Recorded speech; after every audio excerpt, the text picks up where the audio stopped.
1, 2.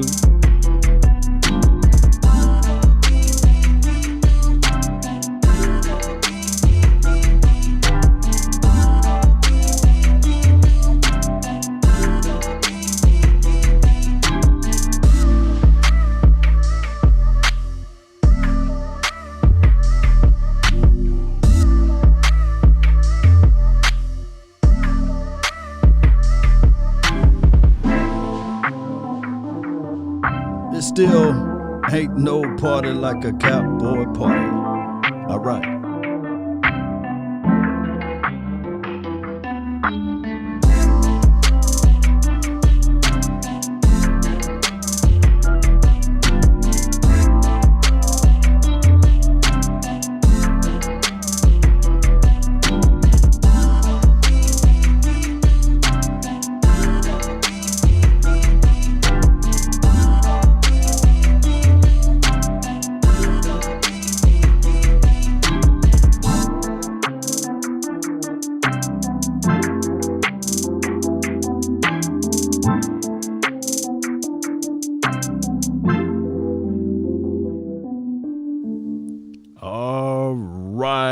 This is another show from your brother from another mother. No other. Don't look like Danny Glover, but I keep it cool with everybody. And my name is Law Nation. And we're going to talk about the Dallas Cowboys, of course. You know, a lot of times people look at this team and they will say, man, that's the same old Cowboys, right? And there's a constant, right? Variable. No. There's a thing that we can look at and say, oh, it's a reality. It's a reality that somebody's been here for the same time, and we are hearing the same stuff over and over and over again. Can somebody explain to the nation what is insanity? Can somebody give me that definition, right? Can somebody help me out with that definition? Now, we're going to listen to 105.3 The Fan. Also, we're going to listen to, I believe, First Take, Fake Take, Undisputed, whatever we want to call it. But we're going to listen to them and get their thoughts. But before we go into details of that, shout out to you, Marcy. Appreciate you on the Facebook groove. Really do. Michael, thank you for jumping in over here. Billy, appreciate you. One of the first people up in here. 2 Cent, appreciate you. And shout out to your, I want to say you are a Steelers fan, right? I got photographic memory when it need to, right? I got good memory when it should be. But I heard that Big Ben Roethlisberger talking about he's going to come back for another year. So we'll see about that, what he's going to do. Shout out to you, Danny. Appreciate everybody for jumping into this thing. All right, so as I set the table, a lot of news about Dak Prescott. And I said this would be the news and the storyline all off season, right? It would be one of those situations whereas Dak Prescott will be in the headline of everybody's news, you know. And we can go back and forth with, hey, the Joneses really care about Dak Prescott or the Joneses don't care about Dak Prescott and Dak Prescott should get his coins, his bag, or what have you. I posted a video a couple of days ago about his advertisement money with the beer company. Some people were like, oh, that's clickbait law. But the reality of it is that that's outside money, right? We are a capitalistic society, right? So in a capitalistic society, you always want to figure out ways to how you can grow your bottom line. That's the reality of it. How I can grow my bottom line. How can I get more money, more remunerations, all of those things. And how can I help out my family for generations to come? Let me find my chat box. Just give me a few seconds right quick. It's somewhere right here. Here we go. There we go. Yeah. It took me forever to find that. Billy says Jerry Jones equals insanity. Yeah, because what happened here, you got two capitalistic views going on. Joneses are trying to make billions, right? And one can argue that the salary cap is nothing much more than an excuse maker, right? It is established so that owners will not overspend. It is established for parity in the league, supposedly, meaning that you will have a team that's not going out there buying a Super Bowl. So you won't have a team that's going to say, okay, I'm going to pay this guy $50 million for the kicker, you know, just so they can say that. So that's why you have the salary cap put into place so it can be parity amongst the league so that every team can be equal. But I got something to tell people. In life, life is not designed to be equal. A zebra, as much as it looks, it can never be a gazelle, right? They can both walk on the same four legs, right? Life, that's life. A lion cannot be a kangaroo. That's life. But what the NFL is trying to do with the salary cap, make everything equal so that it can be parity in the league, but there will still be cream that rises to the top. And there will still be alleyways and loopholes that teams will create to get their competitive advantage. But it comes to show you that those who prepare themselves and prep themselves, I said prepare twice, but you guys get what I'm saying, right? And put things together tend to make it work. In life, you got to take some of the calculated risk. The craziest thing of it all, for those who out there who want their I guess, peace or freedom, you got to pay for it. You can't be in mama and them house all day, right? You want your own room. You want your own stuff. Newsflash, it costs you money. But when you stand under the roof of the parents, it's free 99. But if you want that privacy, you got to pay for it. If you want to stay in a nice luxury or luxurious place or what have you, it's not free. You got to pay for it. Oh, but life is not fair. We live in a land where the only place that should be fair is where they judge the pigs. That's the only place that is fair. Because everything else, you got to fight and claw to get to it. Well, law, that's not really the scenario. Well, you can't graduate in top of your class by flunking in every grade, right? Everybody's not born with the same circumstances or set of tools. So there will always be separation. And the problem is with the Cowboys is that they fool around. They drafted this quarterback in the 4th round, and they had him for dirt cheap for 4 years, basically. Dirt cheap. At that time, at that optimum time, they should have built a defense around them, around that quarterback then, or around the running back, whoever. They should have built a defense then. But no, life ain't fair, right? Oh, they didn't do that. See, they sat on their thumbs. They sat on their hands. And now when it's time to pay the piper, oh, we want a discount. So what people naturally do is we look at bargain deals. We look at situations like, okay, the Cowboys for the first 4 years or what have you, or the 5 years if you add all of it together, the craziest thing of it all, there's not 10 quarterbacks that won more games than Dak Prescott. Oh, but winning games is not an individual stat. It's a team stat. Okay. Well, I would like for you guys to pull up Emmitt Smith's individual team record as it relates to his win-loss totem. You can't do it.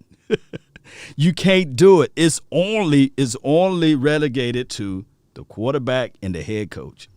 Those are official stats. And that's the truth. If it was not the official stats, then they wouldn't put it under the quarterbacks. You can literally Google how many games Matthew Stafford won in his tenure, right? You can Google how many, but you can't do it for the running back for the Detroit Lions. You can't do it for the safety. So let's remove team stats out the way then, right? So now it goes back to Deshaun Watson. Now it goes back to Matthew Stafford. Now it goes back to every quarterback outside of Dak Prescott that everybody found fond of. I believe that if we were to start off 4 years ago, some magical potion that was here, if we were to flip the thing and it was Deshaun Watson, right, that we had opposed to Dak Prescott, people from the Cowboys would be saying, let's get rid of Deshaun Watson. Let's get this guy Dak Prescott. That's just how this thing goes. Joseph, really appreciate you. Give Texans what they want for Deshaun, and we will be in the Super Bowl, I guarantee you. What guarantees you that about Deshaun Watson? everything that a lot of people said that, hey, it's all about what's around him. Well, okay, you got Bill O'Brien versus Jason Garrett, right? Because that's the longest of the two times that they had each other as relates to coaching. Is Bill O'Brien that worse than Jason Garrett? Is Jason Garrett that better than Bill O'Brien? O'Brien, whatever his name is. I call him Brian. It's Brian, right? Brian, right? Oh, they talked about the weaponry. And he didn't look good because he didn't have any weapons out there. Well, was it Will Fuller? So if I were to put Will Fuller on that, what is it, 2018 Cowboys team, opposed to who we had? Who we had? We had some. We had a whole bunch of undrafted guys, right? I digress. Brandon Cook, Will Fuller, David Johnson, Kiki QT. Shout out to Kiki QT. He's one of my dogs, man. And shout out to his father, man. His father and his uncle, they both follow the channel, but I appreciate you guys. Look, all of a sudden, those guys are not weapons. But I guarantee you, outside of Amari Cooper, until we made that trade, all of those guys are better than any of the wide receivers we had. Man, we had Cole Beasley, right? Right, we had Cole Beasley. The Cowboys' operations in that year did wide receiver by committee. People didn't know that, right? Oh, they did tight end by committee. Oh, people didn't know that, right? And one can argue that this defense been put together with masking tape since probably 2000 and probably 12 or 13. This defense really just been one of those things where they try to circumvent it by running the rock. Bryce Butler, appreciate you, Dak Prescott, that's in the chat box. Even Dak Prescott said, man, I had to throw the doggone Bryce Butler. Hey, at one point, people was arguing, what's this guy? David Johnson was one of the best running backs in the league. It's not our fault that he kept getting injured, right? It is what it is. And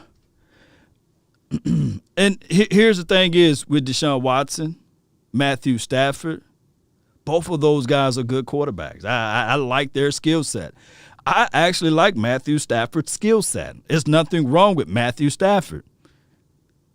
There's nothing wrong with him. I think that he got one of the strongest arms in the National Football League. He is a gunslinger. He is. I think that, he used to have a lot of moxie about himself. He kind of tapered down a little bit. He used to be one of those guys that would try at least to take over the game, right? And to me, he's light years ahead of Andy Dalton. So my thing is, Paul B, shout out to your family, says we need to build the offensive line and D-line with the offensive tools. We need to keep the defensive fresh. I'm with the belief that a lot of people don't like defense, but I'm with the belief if you got a solid defense, your team can go far. I think that where this team is located as far as the offensive side of the ball, Dak Prescott, Ezekiel Elliott, Amari Cooper, Gallup, CeeDee Lamb, Jarwin, all of those guys should be the last thing on your list to try to say, okay, let's trade or move on from. If you can just continue to establish that continuity, and maybe, just maybe, you can look at the fact with this offensive line, you can bring in some extra help on the edges there. And we already know about Connor Williams. We know that brother, it's just what it is. They ain't going to move on from it, right? Stafford with these weapons would be a difference. He never had any weapons beside Megatron. Galladay is nice. Was it Galladay, right? Galladay is nice. But Tremont, let me go back to Tremont 3. We heard that same argument last year, right? Before the start of the season, I've seen multiple Cowboys. They ran or not, they running. Like this, who running? Who running? They running now. But a third of them was like, hey, Andy Dalton, he never had an Amari Cooper, a Michael Gallup, a CeeDee Lamb. Andy Dalton never had equivalencies of an Ezekiel Elliott. They running now. I can't find them boys. I can't find nobody who was talking that talk. I've seen people write an excerpt on my type of on one of my Facebook pages as well as my YouTube page and Periscope. Y'all everywhere. They was lamenting the fact that how Ben DiNucci will be better than Dak Prescott. They got the ability to disappear. I'm calling them night crawlers. They disappear. Dak is my dude, but Jerry can do what he wants. Yeah, A1 Kev, you right, man. Look, my thing is, let's listen to 105.3 The Fan. I want to get this topic out the way because Jeff Kavanaugh, and I forgot the other guy's name, man. You guys can help me out. Dog, I forgot to write it down. But Brian Broaddus was like, look, he going to get out of the conversation, right? It was just Jeff Kavanaugh defending Dak Prescott. But here's the thing. Everybody got a narrative with Dak Prescott. It seems as if, though, I get it, but it seems as if, though, you got Tony Romo people who love Tony Romo only, not the Cowboys, but they only love Tony Romo, right? And I believe that hatred of Dak Prescott getting or granted that opportunity to play never fade away. So instead of looking at the development part of Dak Prescott, they only look at the angles of the hatred part of Dak Prescott.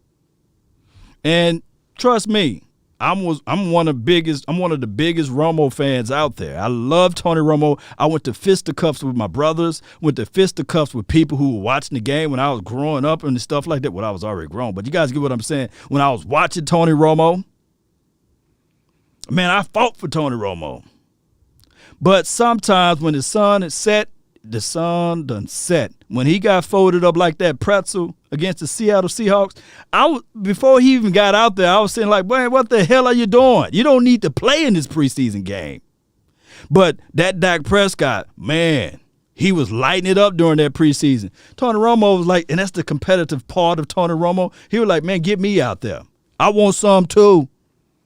Give me a little piece of that. I want to show them what I can do. But he ran out there and he got folded. But Tony Romo was awesome, yeah. Class act stepping aside gracefully for Dak Prescott is from Billy. Yeah, it was class act. He could have threw a temper, yeah. Temper tamper. Yeah, that's what you call it, right? Can't talk today. He was the guy that could have been like, okay, look at how the circle goes all the way around. He could have been the guy that said, man, 2 tears in the bucket. Pluck it. I'm going to go over there to Texans, right? And they probably he could have groomed Deshaun Watson, right? Or he could have been like, I think Denver reached out to him and he was like, oh, I think it was either Denver or the Washington team reached out to Tony, and I guarantee you, just like Jerry Jones did with the, I want to say Kellen Moore saga, he did the same thing with Tony. Hey, man, I called CBS. They got you a jacket, man. Why don't you go over there and talk to Jim Nantz? You got the position. You don't even really have to interview for it, but you got it. D Shift says Deshaun Watson went 4-12. Point blank. With a period.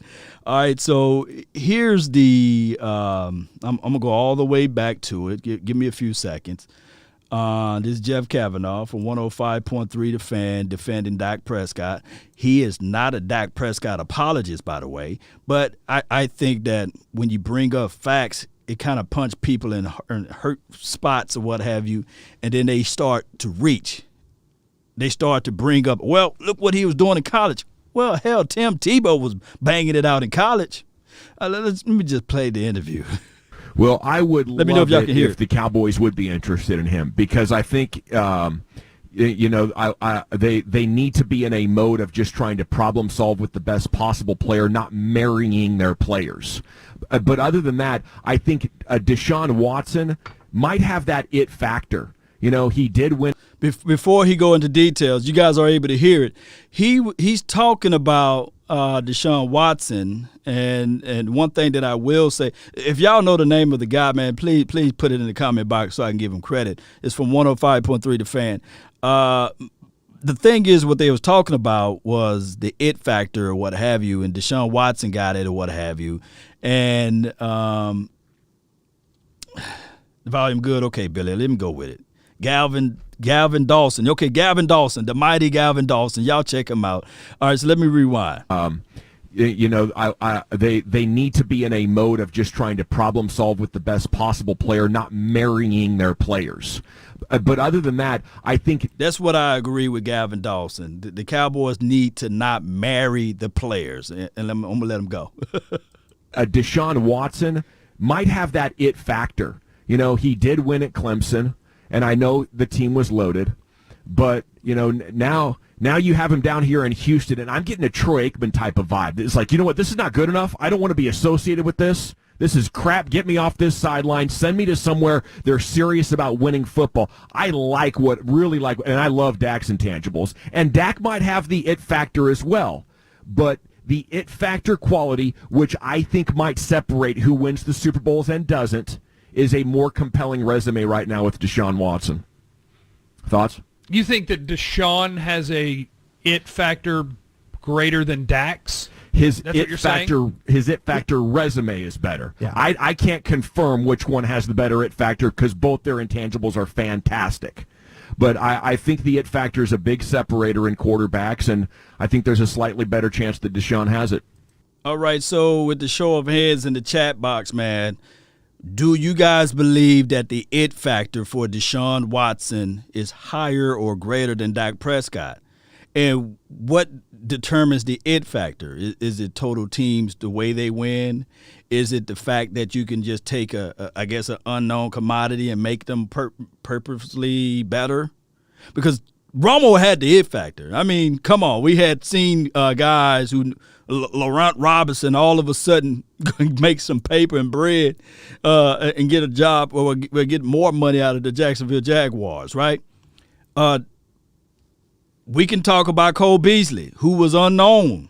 If you look up his collective stats in his career, what have you, until Dak Prescott started throwing him the ball, the brother became one of the better slot receivers in the National Football League, right?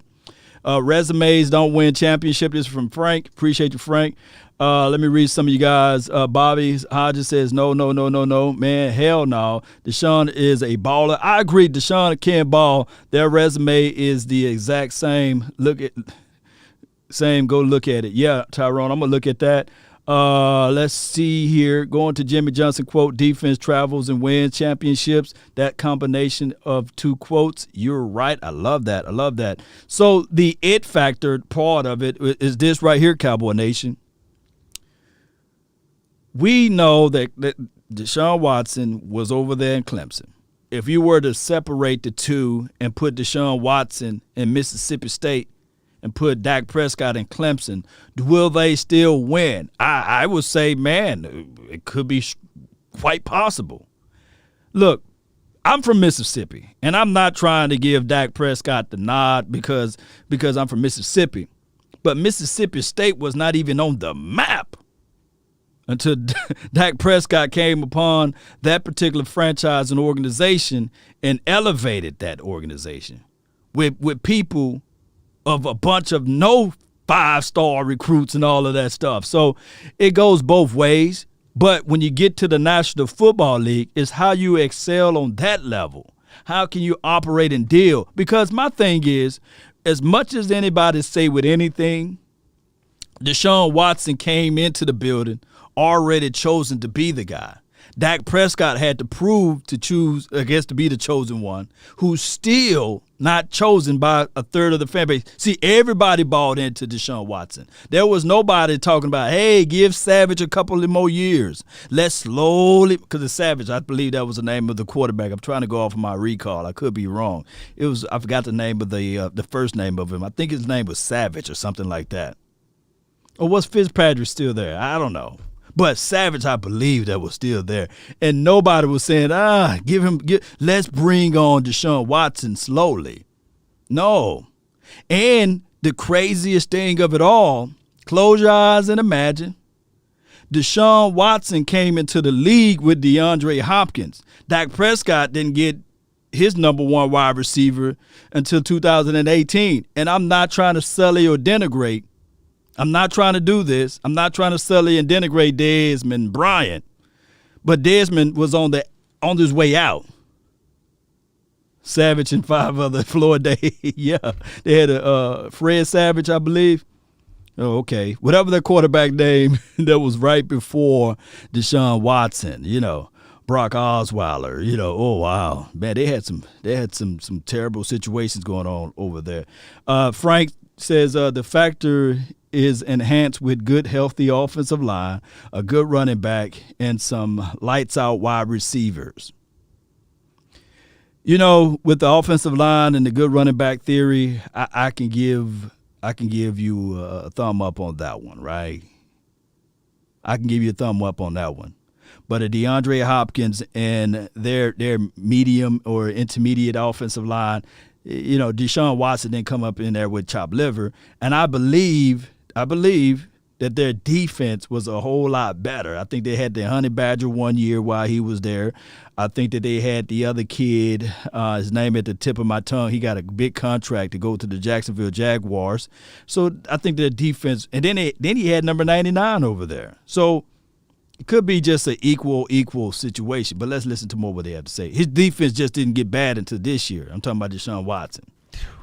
Okay, I disagree with that too, and I wonder what we would say about him if he was if he was our player. I mean, he's a winner. He went won. 4-12. You don't call Dak a winner. Get him. No, but Dak hasn't. 4-12. Dak hasn't won a championship. Dak hasn't played but how this is good. Deshaun a winner? Dak hasn't played this good with this crappy of surroundings. This good as in going 4-12? He played that good. He went 8-8. With this crappy of surroundings, Deshaun Watson had one good offensive lineman, no Pro Bowl receivers. Yeah, he won a national championship. Fuller's good player. Took out Bama. Yeah, and Dak went to number 1 with and has a crack high team. intolerance for crap in his organization. Most quarterbacks would be like, "Oh, we're gonna, keep our nose to the grindstone and trust the process and do what coach says." Deshaun took one look at a crap organization, said, "Get me out of here. I'm a winner." The argument is crazy. When you start losing ground a little bit, you start going all the way back. Like college don't have nothing to do with the pros. Like I said, Tim Tebow won in college, right? but you guys get look, my thing is it's a good, healthy debate. Those boys love each other. But my thing is, Cowboy Nation, you can smell like the negative vibes towards Dak Prescott. But let's listen to more. I'm not associated with this stuff. Well, you're not a winner. You went 4-12. You were the leader of the team. Right, of course, Jeff. But, you're the guy that doesn't want to oversimplify it for us, so now you're arguing on that side of the deal. Well, no, I don't mean to, but I disagree with it's a really bad team. Everything you've said this in segment. a crisis. Right, but let's just flip what you just said. Flip it. Who had a worse team in college? You can't fight me on this. You're fighting me this hard that Dak might have more of an it factor than Deshaun Watson. Now he's running like put him in a body bag, baby. He said, who has the worst team in college? And all of a sudden, Mississippi State was ranked number 1, I believe. Number 1, not number 2, number 1, and then I think they ended it like 3 or 4 down the edge there. Oh my goodness. Best it's a tie. But you can't tell me Deshaun has less of an it factor than Dak. That you just don't have any evidence for it. That's just like right now. I guess we're doing semantics because all I'm saying is you don't know that Deshaun has anything more than Dak. Right. Because and you don't know that Tom Brady is really the best quarterback, but he has a better resume than everybody else. This isn't about Tom Brady. Now they go. See, that's what. Look, I'm not calling Calvin a Dak hater, but that's what everybody do. It's like, all of a sudden you bring up Tom Brady, one of the greatest quarterbacks that we probably witnessed with our eyes, to go to 10 Super Bowls, for crying out loud. All of a sudden you do that. I seen somebody put in the comment box that Dak Prescott inherited the best offensive line in the league. Watson has always had the trash offensive line. Who had a better defensive line? Clowney. He had Jadeveon Clowney. Oh, okay. He had number 99. Oh, Watts. Okay. He had some defense, right? He inherited a defense. One can argue that with that particular defense give you a shorter field, right? Give you more opportunities, more and more chances to actually have the ball and possessions of the ball. Oh, and this offensive line that everybody's saying that Dak Prescott inherited. Oh, okay. A makeshift offensive line where you went and I guess you put La'el Collins, who's supposed to be a guard. Naturally, I think he still is a guard, by the way. And under development, kicked him at right tackle. Oh, you got a breaking down of another offensive lineman who have not yet to play a full entire year in Tyron Smith. And by name search, I would tell you guys right now, the better part of this offensive line is Travis Frederick and Zach Martin. But outside of that, this offensive line, you're only good as your weakest link, right? And this offensive line got some holes, baby. This offensive line, collectively speaking, have not been healthy since 2015. 2016, I think that when they put in Ron Leary and when he was able to play a little bit, I think that helped us. But outside of that, it was still a makeshift part, even with Ron Leary when he was inserted into this particular offensive line. But that's a story of a different day. We ain't going to go back and forth with the offensive line talk because on one end, you got a dominant defensive line for the Texans, and then on the other end, you got a dominant offensive line. It is what it is. I just made a comparison. We know, so you don't know things, but you can go off what the resume says, right? And what for does the GOAT Deshaun's resume discussion, say that's national better than effing champion in college football. That's what his resume is, Jeff. Right, but with such great traits, he went in the first round, not the fourth round. But I think that's the problem. I think that is the biggest thing Dak has to fight. Right. Is first, fourth. His lack of accuracy is what he has to fight. Well, he's not inaccurate. That's made up. So that's a problem. Because of target selection. There's so many people that will yell and scream out loud that Dak Prescott is not accurate. But when we pull up every statistical category as it relates to accuracy, he's number one or top in that particular category since 2016 to now. It's crazy. And we'll pull up some stats right quick once all of this is said and done. But it's crazy, though. It's crazy. I can throw to open guys, yeah, and great wide receivers. Nothing backs any of this up is the problem. Nothing. And but your numbers can't explain football. That's why the numbers don't back it up. Numbers don't totally explain football, Jeff. That's why it won't be backed up. That's why we watch too. That's why you also watch. Yeah. But my biggest problem is the inconsistency to say Deshaun's a winner, but that team was so bad he went 4-12 in a dumpster fire. Yeah. Right. Yeah, no quarterback is good enough to play through everything. Okay. I just want to finish this one point because take it to college where it's like, well, he's a winner because he won a national title. Dak got to number one with Deshaun's Houston team in college football.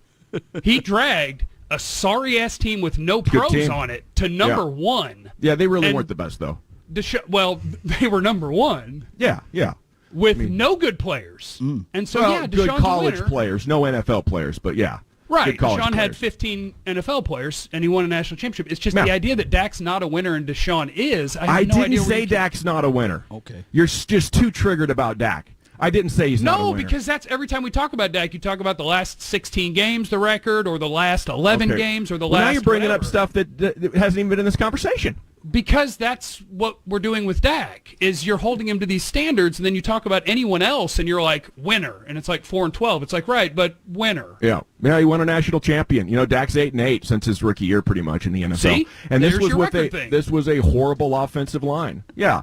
A lot of things are going to be equal when you get to the NFL. It's designed to be that way. It's an 8-8 league. So, 4-12? Drew Brees will go 7-9 3 years in a row. Is he a below 500 quarterback? No. You have to take it all into account. Okay. And I think there is a chance. Like I said in my original point, there is a significant chance Deshaun has an it factor. This year, to do what he did, continuing to play well with nothing supporting him. I mean, that was an incredible performance, what Deshaun Watson was able to do. He said nothing. Will Fuller, Brandon Cooks. Who else was out there? Help me out of his wide receiving trays or what have you. Man, that's crazy. He said with nothing. he went all the way to my dude over here. What my dude say? You get nothing. He said nothing. He said, man, they had nothing. You know, who believed that the Houston team had nothing? Randall Cobb. Oh, You get nothing. oh, look. What did Randall Cobb do over there? Because he was doing something over here. So he was something over here, but he's nothing over there. Look at the argument. You just look at it. So Randall Cobb was something here. Oh, the Dallas Cowboys picked up Randall Cobb, right? Oh, newsflash. He supposedly had an off, or he was supposed to be one of those guys that was washed up, right? Because that's what everybody, mama, uncle, cousin was saying when he was over there in Green Bay. That Randall Cobb is washed. He can no longer do this. He can no longer do that. But all he did in 2008, was it 19, right? Yeah, 2019, it had one of his best years. But You get nothing. so all of a sudden, he leaves Dallas. He goes to the I'm about to say Washington team, but he goes to the Texans, and now he becomes nothing. Brandon Cooks becomes nothing. Will Fuller is nothing. I think that Will Fuller is a faster, slight similar hands as a Terrence Williams, right? You know. Lord, he put his foot in the mouth. This is Asmodeus. Now it's just 1 year. You know, can you continue to do that and keep your picks under 7? All those yards, all those attempts, all that pressure. I don't it was a understand why great year. Then why don't you give Dak credit for playing great and winning twice as many games? When they went 8-8, and he played great. He's had but a the much team wasn't better good. supporting cast. He's had a Now, here's the craziest thing of it all. When he said he had a much better supporting cast, there's this particular guy named Eastside Harold. We've been doing this show, this live show for many of years now. This is my 4th year going into doing this YouTube channel here. And Eastside, I believe he was with us for at least the last 2 years here, maybe 3. And all he would say is, this guy better, this guy's better, this guy's better, this guy's better, that guy's better, right? But all of a sudden, Deshaun Watson loses DeAndre Hopkins, and he seems as if though he fell off the face of this earth. D.A. Lee says Dak rejuvenated Cobb. He did. Oh, my goodness. Randall Cobb was great in Green Bay, and Dallas and Houston. This is from David Bennett. Oh, yeah. But my thing is his last year in Green Bay and the year before that, he had one of those downward years. And everybody was looking at it like, man, he's washed up. He's a shell of himself. We should keep this guy. We should keep that guy. He's not going to do anything. And then all of a sudden, he came to the Dallas Cowboys, and he showed up and showed out. better supporting cast. Like I said yesterday, you really don't know how good a quarterback is until you take away check on Eastside his teammates. Let me rewind this one. Like I said yesterday, you really don't know how good a quarterback is until you take away his teammates. And that happened to Deshaun Watson this year. And it was incredible. And so many of Dak's wins came in that rookie year where everything was lined up perfectly with Doug Free and Ron Leary. And they go 13-3. So now he's, 15 games above 500 for his career. The other 5 games are in the 10-6 year. That was great when they acquired Amari Cooper. And then a 9-7 year. You know? Right, So it's really seasons just out of his 4. It's really Quick math. in 6 year. That was great when they acquired Amari Cooper. And then a 9-7 year. You know? So Right, 3 it's winning really seasons just out of his 4. It's really just 1 year when All right, so show of hands for everybody that's in the chat right now. If you guys think that if we can rewind and Dak Prescott don't run that ball against the Giants and he stay healthy for the remainder of this year, do we at least finish this season 8-8? Or do we at least finish this season 9-7? Do we go on a run and finish this season 10-6? Or do we finish, or listen to me, Linda, listen. or do we finish? Do we finish 4-12 like Deshaun Watson? Because we can look at it like this. We can look at it like this. We had a depleted offensive line, and we had a historically bad defense. So do you guys feel like let's say if we turn injuries off, right, if there's a crazy thing that you can do on the quarterbacks, do you think that Dallas Cowboys finish the season 4-12? All right, we'll win easily, hands down. This is from Paul B. And try to remove all of the biasness out, because we was on this situation whereas it didn't look good for the first few weeks or what have you, especially on the defensive side of the ball. I don't think that we have been this is from my dog over here, Antoine. He said, I don't think so. We've been losing. Okay. All right, so he said he don't think so. Rico says, oh, hell no. Yes, is from Brian. T-Buzz says 9-7. 8-8 at least, okay. 9-7 NFC East champs, okay. 10-6, because I think that I can tell you one thing. If I'm a betting man, I think for sure CeeDee Lamb would have been Rookie of the Year. Whatever the kid was doing over there in Minnesota land, you can multiply it by at least 2. For number 88 on our team, 9-7, A1 Kev, okay. That's all I wanted to know. I see, and I know that this is going to be, leaned or shifted more towards the Cowboys winning out or winning better. But let's be real, man. We was heading that way. Look, the first game we lost of the season, one can argue and say it was a tic-tac call that was on Michael Gallup, right? I'm like, come on, let's be real about it. Offensive pass interference. Come on, let's be real about it. They hosed us on that one. And I know I'm going to sound like a Cowboys, homer right there. But in that Seattle Seahawks game, made and rallied all the way back, right? Rallied all the way back. And it was, 4th and 2 or 4th and 4, something like that. And they left the middle of the field wide open. If we make that one stop there, Cowboys win that game. That's how crazy it was this year. And I think that the whole projections of the year would have been different, right?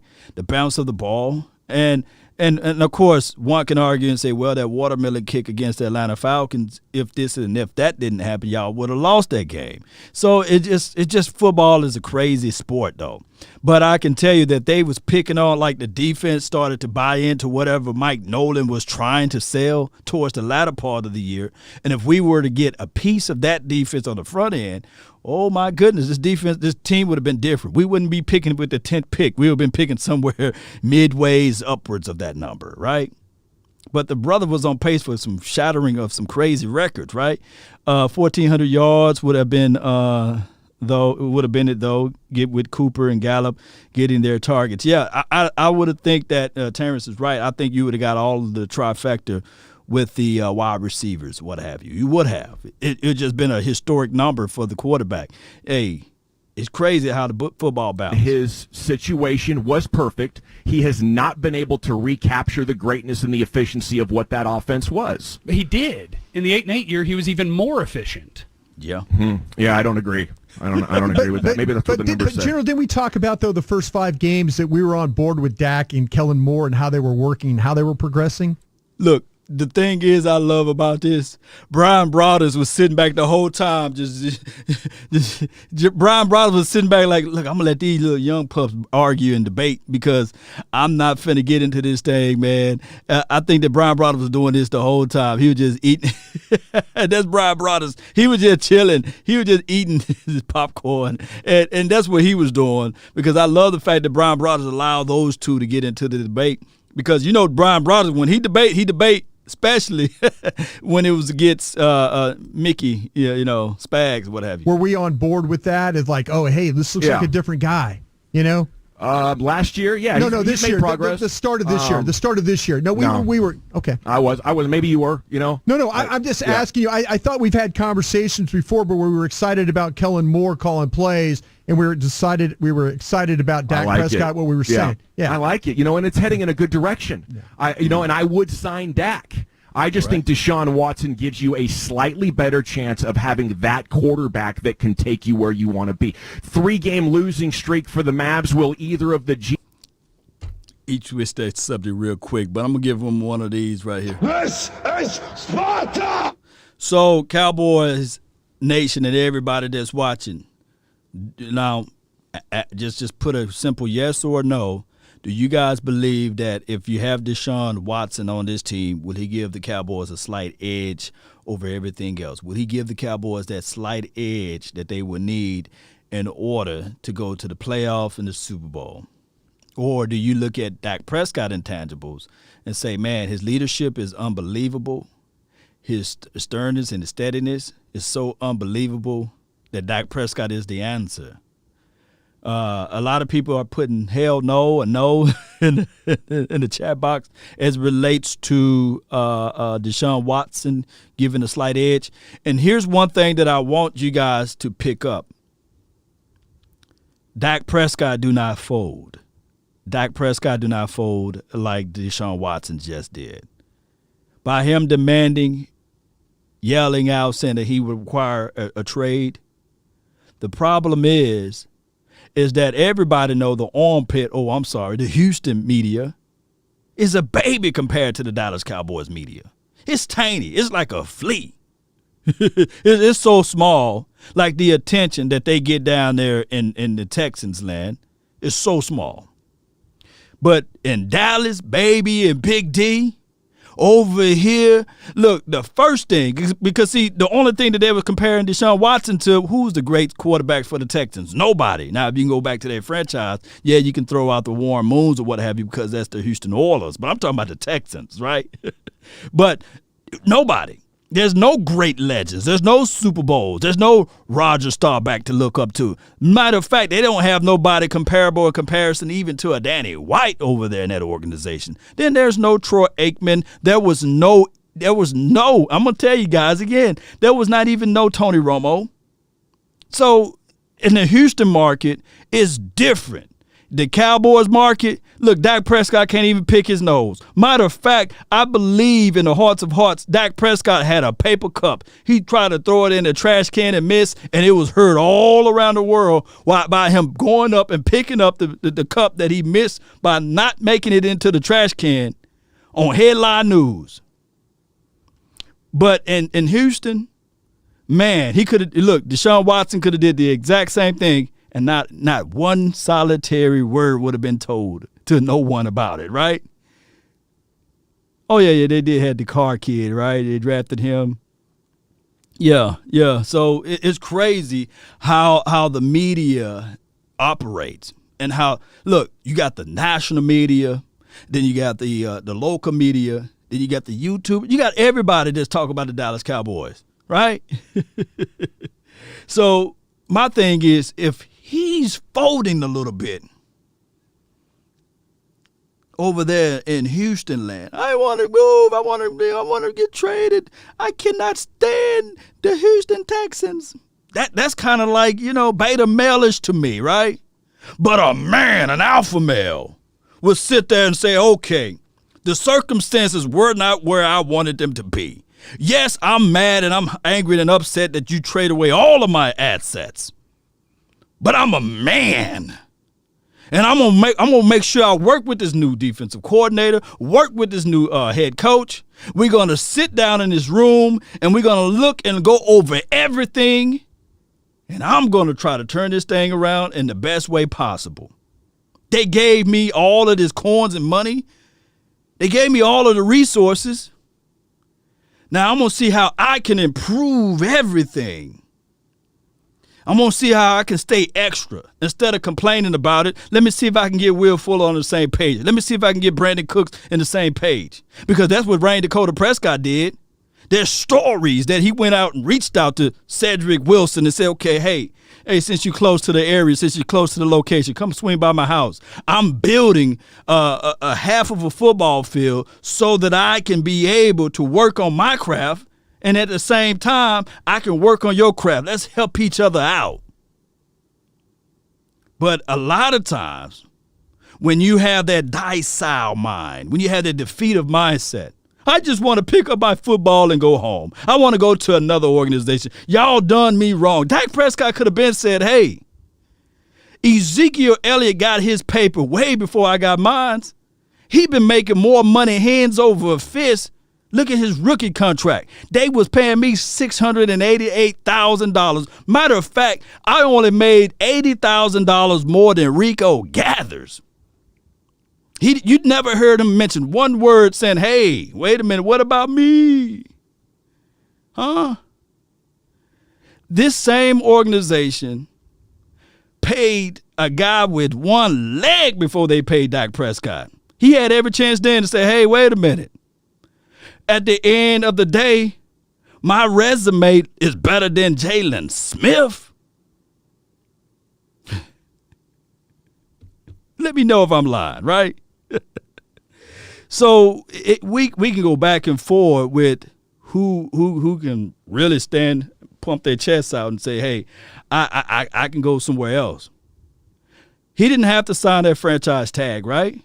He could have said, oh, no. Now, we can go back and forth with talking about the sponsorships and things like that, right? Somebody said, Mr. Lee says, trade Dak for Watson. Yeah, if you feel that way, yeah, I feel you, though. Can't compare Texans owner to JJ. Yeah, you definitely can't compare Texans owners to JJ, right? Sean says, at the end of the day, Cowboys suck. Leave our Cowboys alone. We allow the trolls to troll. They help out the channel one way or another, right? And we need some objectivity in here. Brian Bradford says, you speaking facts, Law? Because think about this. I would rather have look, this movie, the reason why, This is sport. I played it multiple times, but I love the movie. Ooh, I love the movie because it was talking about how they preparations and they prepare themselves. And it's not about the multitude of numbers, right?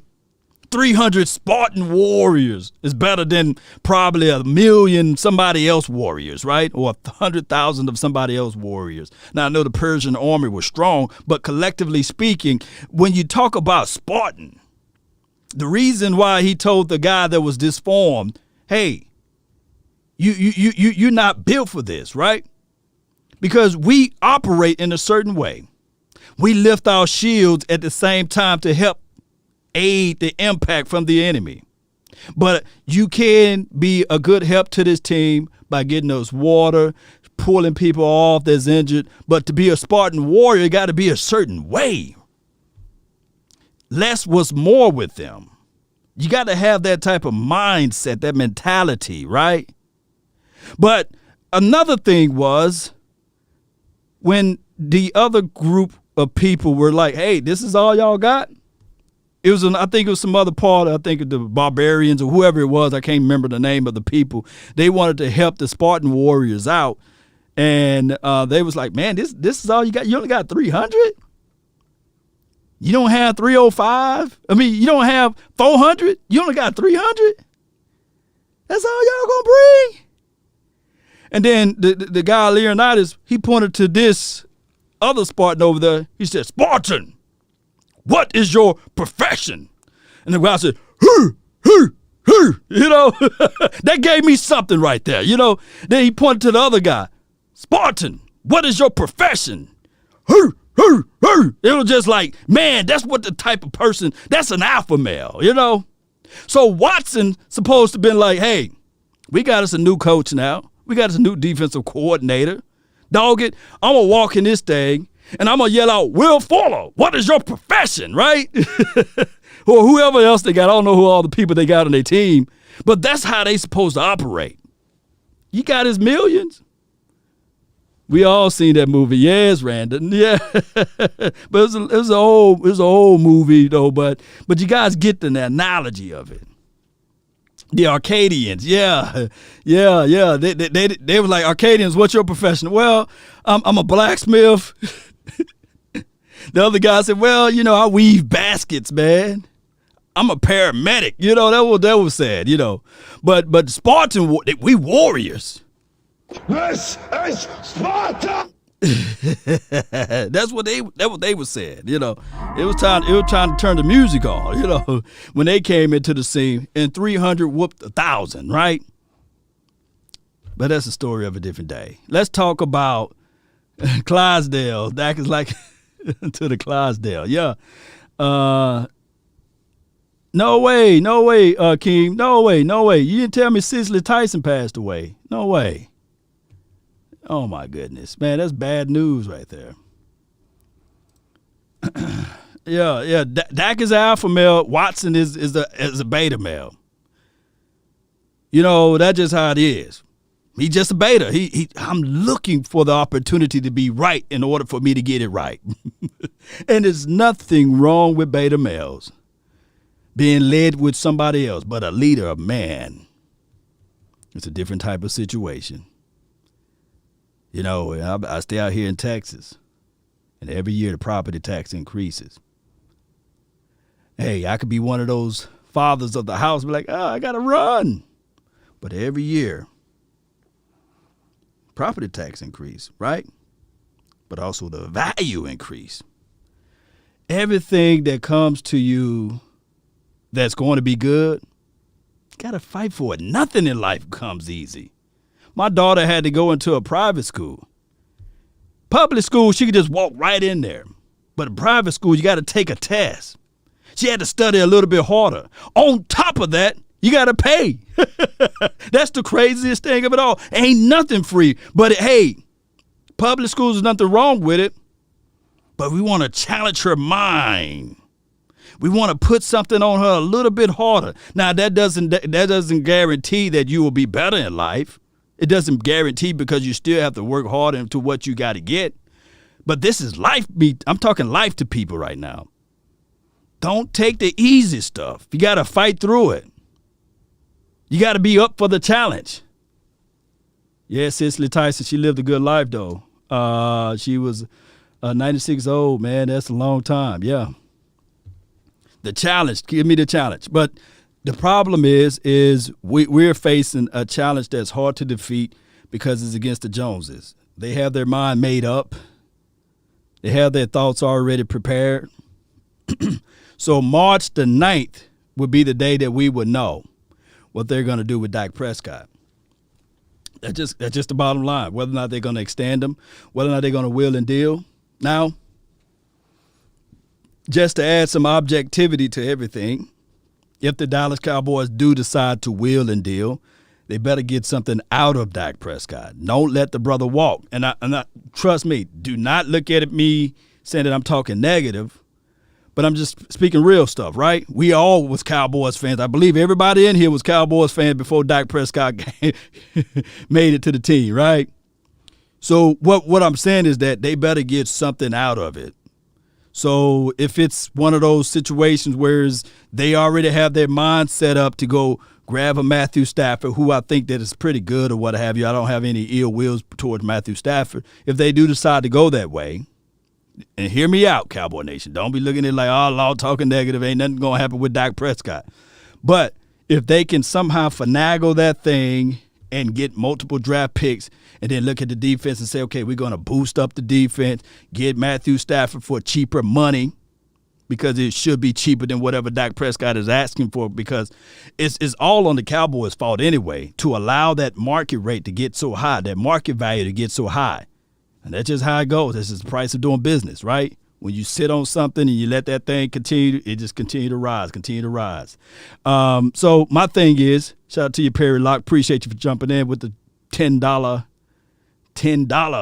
over here. Appreciate you, man. Let me see if the AI, I don't know if the AI will speak on that, but I really appreciate you. I love to keep Dak, but we have to build defense. Yeah, here you go. I'd love to keep Dak, but we have to build defense. These players know that. It's the ones that take a fair payday and not get greedy that wins championships. Can't trump facts, folks. It's from Terry, appreciate you so much for the donation to help elevate the nation. Let me talk about this since you made the super chat right here, and I really appreciate you for help elevating the channel. That's a true and false statement at the same time. Everybody knows with your first contract, you're looking for that paper, you're looking for that bread, you're looking for that remuneration, you're looking for money. Because you're a Ryan Shazier away. And everybody knows that even with Dak Prescott with his ankle, I believe his contemporaries, his people, his advisors said, man, it could have been worse. This could have been your last moment in the National Football League. You got to figure this contract situation out. That's why, there's 5 stages of grief, whatever that situation is.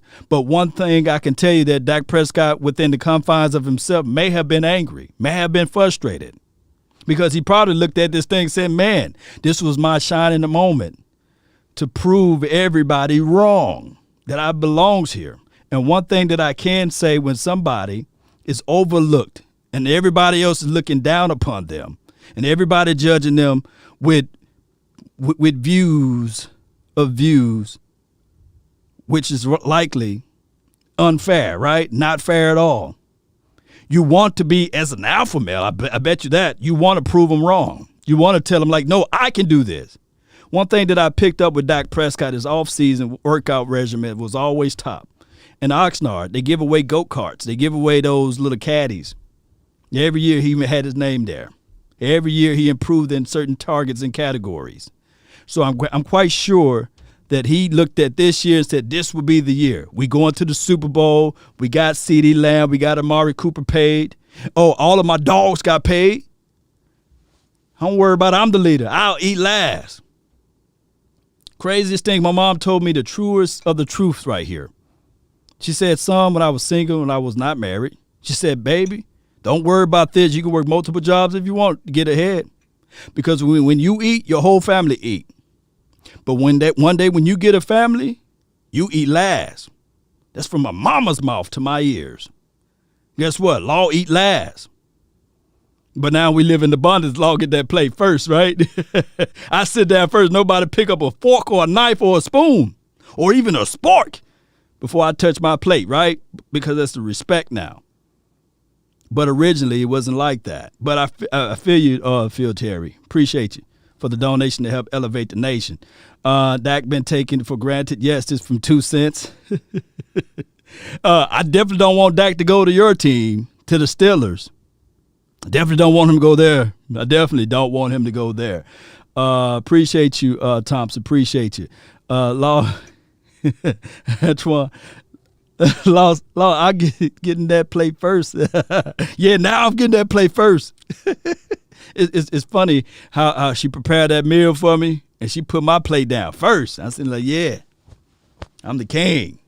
But if it were a situation, whereas, if it was one of those situations where they need the food first, they'll eat before I will eat, All right, so let's look at Matthew Stafford, man. Let me see if I can pull this up, man. This is Matthew Stafford. Y'all see him. And my thing is with Matthew Stafford, what y'all call him? Y'all call him Matt? He's not Matty Ice, right? That's the other guy, Matty Ice. It's Matt Ryan, right? That's Matt Ryan that's Matty Ice, right? He is just Matthew Stafford, right? He's just that guy. He's not Matty Ice. Is that correct? What's his nickname? Do he have a nickname? Let me see if I can pull your comments up again. Do he have a nickname? Shout out to you, Paul B. Matty Stafford. That's his nickname? Randon? Okay, so it's Matty Stafford. Okay, so when we look at everything, he's 32 years old. He's 32 years of age. And we're going to do the comparison. Let's do the comparison analysis. Let me see if you guys can see all of that, what I'm showing and displaying now. We can get results. All right. And what I did was I compelled, and you guys can go to, let me go right here and click this link and play around with this thing, because this is pretty dope website, man. Stathead Football. It used to be Pro Football Reference, and they got bought out, I believe, with Stathead. But regardless of the situation, let me know if you guys can see the full array of information there. And can you see my cursor? Yeah, you guys can see my cursor. All right, so games played in the last 4 years from 2016 to present day. 69 for Dak Prescott, 72. I don't feel like finagling the numbers there, but Dak Prescott is 42-27. Matthew Stafford, or somebody said Matty Stafford, is 32-39-1. So he's below 500. That's how my granddaddy say 100. Completion percentages, they in the same wheelhouse. Nobody's going to get picky with 66.0 and 65.2. That's the same. Matthew Stafford, 19,000 yards opposed to Dak Prescott, 17,000. Now, one can argue and say with these two numbers there, Matty, that boy's launching the ball around, right? He is. But let's go back to, let me see if I can pull this up right here. The statistics right here. I can't talk today. The stats right here. And for those who want to know where I can get this reference from, I'm going to post this down in the chat box so you guys can follow along. There's two websites that I'm going about, right? So when we look at and contextualize everything here, Matt, boy, he always been throwing the ball. His rookie year, I want to know, let me see, make sure you guys can see it. Okay, yeah, you guys can see his rookie year, 2,000 yards. Then he got injured, 2010, hit through 500 yards. And then 2011, you guys know, he's always been a gunslinger. Very comparable to our number 9, Tony Romo. And he threw for 5,000, just launching that ball. And then 2012, 4,900. And then, so he's always been a high volume type of guy. And then we look at 2016, he already had that streak going, 4,000, 3,000. Then he had off year in 2019. But collectively, he throws no more than 10 interceptions outside of 2013. I don't know what the hell he was doing then. But I don't know what he was doing then. But you guys get what I'm saying. He's going to be a guy that throws you at least 10 interceptions because that's what it looks like from 2016 to now. So it is what it is. But he's not going to give you all of the rushing stuff and these sorts of things, although he can run it. But let's look back over here. We're back on Stat Head Football. And we're looking at where I left off, touchdowns. We see 106 in Park. You guys remember that TV show? Y'all remember 106 in Park? And then we got 119, Keeping It Mean with Matthew Stafford. All right, so we're not going to get mad at those two things, and I'll tell you why a little bit later. All right, so if we look at rates, the QBR, basically, 37.3, 96.0. So let's contextualize this stuff before we go a little bit further. Y'all see that on your screen there, right? So let's contextualize all of this. It's not that much of a difference. Not that much of a difference. Let me repeat, it's not that much of a difference. Now, from a business angle, right, y'all hear me out. I'm not trying to say, hey, let's go get Matty. Let's go get him. It's not that much of a difference between the two quarterbacks as it relates to stat-wise. And I'm not talking about the intangibles, right? So if Dak Prescott camp and Jerry Wayne Jones and Stephen Jones and maybe whoever else that's operating this particular Cowboys salary cap or what have you, if they do not come up with an agreement, but they do come up with some type of trade scenario, or they come up with some type of, they would rather pay a Matthew Stafford, we probably get more into that. Yeah, Paul B, I'm going to point that out too. 24 touchdowns, I'm going to point that out. We probably get more of the same. Matter of fact, one could argue that Dak Prescott is still rising up to the occasion. He may trump what we just seen from Matthew Stafford for all of those years, right? And we gotta point out the rushing touchdown, which is 24 for Dak Prescott. But it's not that much of a difference from the stat base wise. Now the intangibles and the leadership part of it, who knows? Matthew Stafford is a bomb. This is from Tyreek. Yeah, this is Neil. Why don't you bring up the finishing yards before the big factor? We will try to do that, Caron. Appreciate you, Neil. Stafford had to throw the ball 50 times a game, though the Lions were dumb enough never to get him a running back. They tried. They tried to get cute with the running back. I forgot this guy's name. Had a weird last name. They tried. I forgot his name, but he was pretty good from Nebraska, I believe. Looked quick running back. Then they had some good, decent guys throughout the years or what have you, but they just never, they never made it all the way through. What was the guy? He put his shoulder. It was the rookie year. He put his shoulder down on Jeff Heath. I forgot his name. But I don't follow the lines like that. Bell and Bus, yeah, okay, yeah. LeGarrette Blount, yeah. They had LeGarrette Blount. Shout out to you, Uncle Charles. Shout out to you, man. Really appreciate you, man. I always love when you jump into the channel. For those that's on my Facebook panel, please hit that share button, like this content, and subscribe as well. George Bell. Oh, it was another name. He had like they had Reggie Bush. Yeah, he was long in the tooth at that time. Who did they have? He had a weird last name, right? I think he played for either Nebraska or Stanford. I forgot his name. He was quick. He was elusive. I wanted us to get him as a scat back.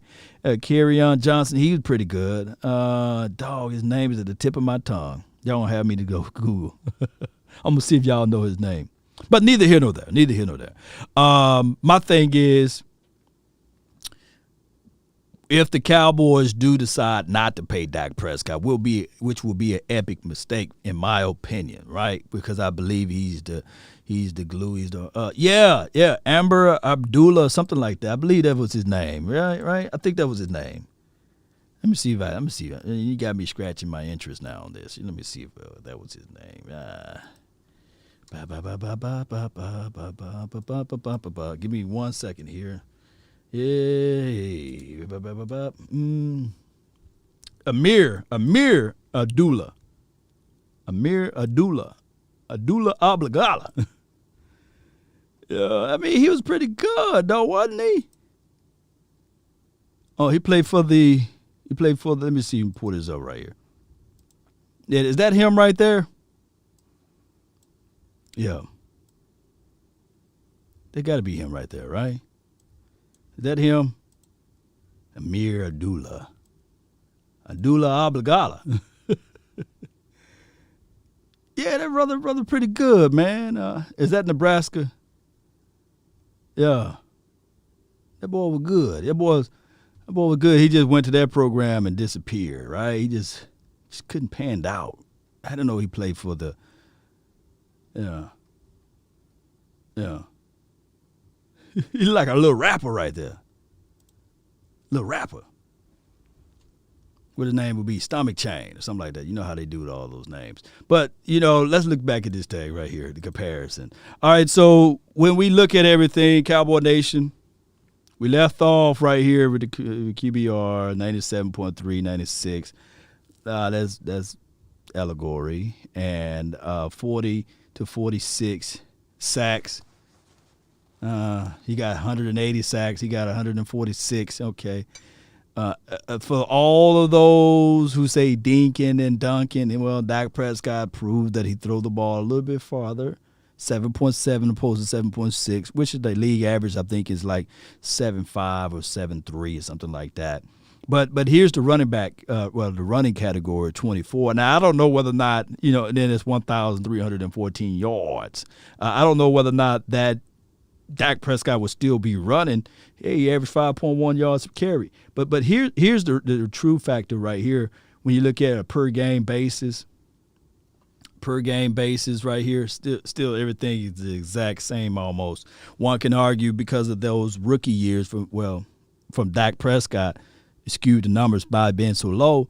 One can argue that in this category, Stafford, his completion percentage is more, yards per attempts are more because he's throwing the ball more of a throwing first offense, what have you.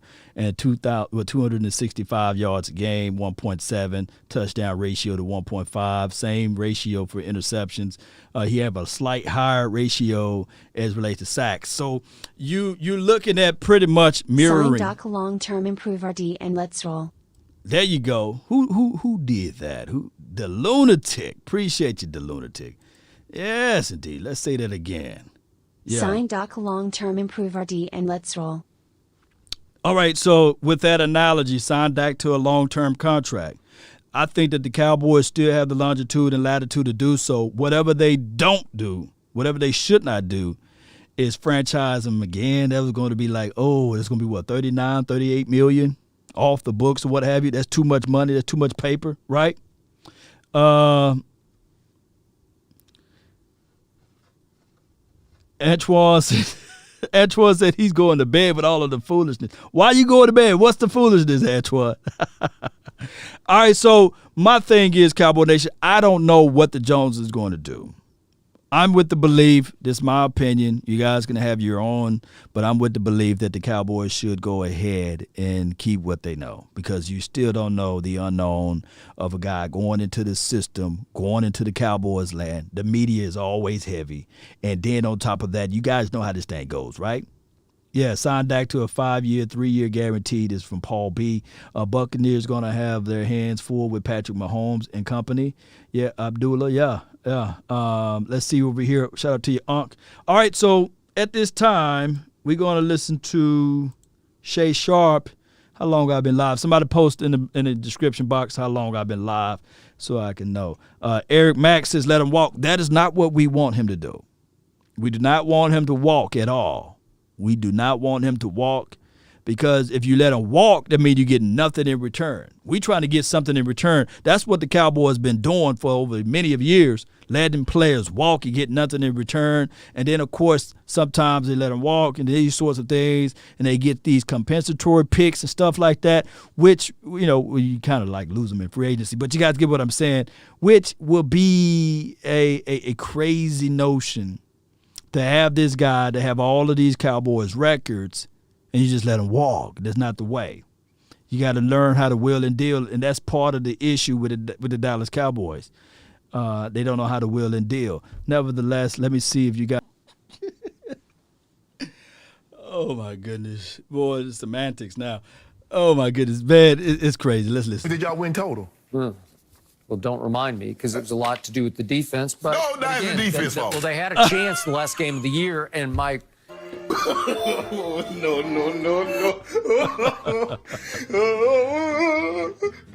They cut to commercial break. So, and that's the end of that particular situation there. I can't go back and forth, man. The delusion part of Skip Bayless. My thing is, we will find out March the 9th whether or not, the Cowboys are going to make the proper and the right decision with Wayne Dakota Prescott, right? Wayne Dakota Prescott, we would know. And if Jerry Wayne will make the right decision as well. So it is what it is. Skip is a shock jock. Yes, it's Brian. Yes. This fool don't want to give Dak any of the credit. This is from Thomas Garrett. And my thing is, I thought for sure, like the conclusion of this year, people will be able to see, like, man, Dak Prescott really is the heart and soul of this team. Just like, and I remember doing this same type of thing. I just wish I was on YouTube then. I just wish I was, right? Was a lot of people had those same feelings towards Tony Romo. A lot of people didn't value Tony Romo until he got injured. And in the hearts of everything, that's what's going to be the same scenario here. But a lot of people going to look back at this thing and say, okay, Dak Prescott was the answer. Mito says, I think I said your name right, or Mato. Tomato, right? Says trade Dak. In order to do that, you have to sign him and then trade him because he's not under contract. The only quarterback I believe that's under contract right now is Ben DiNucci. I could be wrong. You guys can check the resources there. But it is what it is, Cowboy Nation. I really appreciate everybody that's tuned in, that's watching. This is an impromptu show. I guess it's pretty long now. I've been talking all of this stuff. And my thing is, in closing, as my dog Uncle Charles would say, we just need to look back at everything and say to ourselves, man, this team is still operated and handled through Jerry Wayne Jones and his philosophy and what he's going to do. We got to look at the complete picture. They were the ones that decided to wait. Let me see. Skip brainless. She know how to say that, Stelios. Appreciate you. Stelios 300 been the actual, I want to say, sponsor for this show. I really appreciate you. And the other ones, I think it was Terry that donated earlier too. And the Lunatic, really appreciate you. So let me know. I got a few more minutes. Let me know if you guys want me to take a phone call or anything like that, so you guys can voice your opinion, whether or not you agree or disagree with everything I just mentioned. So my thing is, in closing, like on the part of the closing remarks right here, is that it's all up to Jerry. It's all up to Stephen Jones, what they're going to do with this team, what they're going to decide to do as it relates to free agency, because we need to know whether or not you got to have your quarterback first before you can make any other moves, right? Quarterback is like the stabilizer of anybody's team, so you got to figure that out. You can't shortchange yourself. And a way better head coach made it. Ira made it. Shout out to you. Ira made it says, bro, gonna act like Aikman didn't have a god tier, a good roster. Yeah, they had a good roster over there with Troy Aikman. Good offensive line, underrated defense. So, and of course, Michael Irvin, Emmitt Smith, who was like the heart and soul of the team, silent assassin, Emmitt Smith. So it is what it is. Lil Deal, appreciate you. Jessica says yes. Okay. All right, Brian Bradford says yes, and you guys know I don't have the whole phone waiting, holding in queue, and all this stuff. I've been trying to get that thing working out right, but for some reason it just have not been working for me. So just bear with me right quick. Let me give you guys some music to listen to while I set this thing up. Let's go. Appreciate you, the Lunatic. Yeah, we're going to set this up right quick. Bear with me. Yeah. Come on. Sign Doc and Unleash are off versus NFL. Go Cowboys. Yeah. Appreciate you. Yeah.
Yeah, like they say, come on, watch how that beat kick in. Watch how that beat kick in. That joker always kick in. There you go. Woo! Rock with the nation. Like a flute. Hey.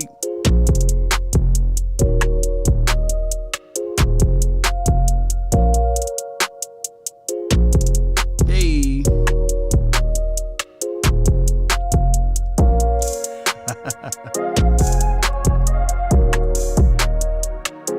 Right. Bear with me, Cowboy Nation. Bear with me. I got a caller already in here. You're live. Talk to me. Yes, sir. Yes, sir. Yeah, So- it's the old man. It's the old man. Yeah, I was listening to that earlier. Yeah, Skip Get Bears just full of hot air. That's, I mean, yeah. like I said, he's a shock jock, and Goff and Wentz. Yeah, they doubled down on their money. Oh They yeah. got paid twice. So show me the money. They got their money. Dak said, "Show me the money," and Jerry like, let me see what I got in the sock drawer. It's it's all it's all BS.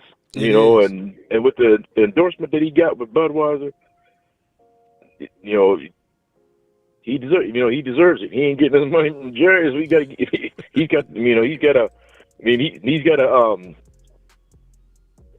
to take care of you. He's got to take care of himself. Even that the other endorsement that he got that he took from Cam Newton. Yeah, that was his opportunity fell in his lap. What he supposed to turn it down? Yeah, he's supposed to say, no, I don't want to do that. Cam Newton's got that. Now let him do it. No, he's getting that exposure. He's getting he's putting himself out there to be endorsed, and that's what it's all about. The bottom line is that money train, and everybody going for that money grab. It's like that GameStop going for that money grab.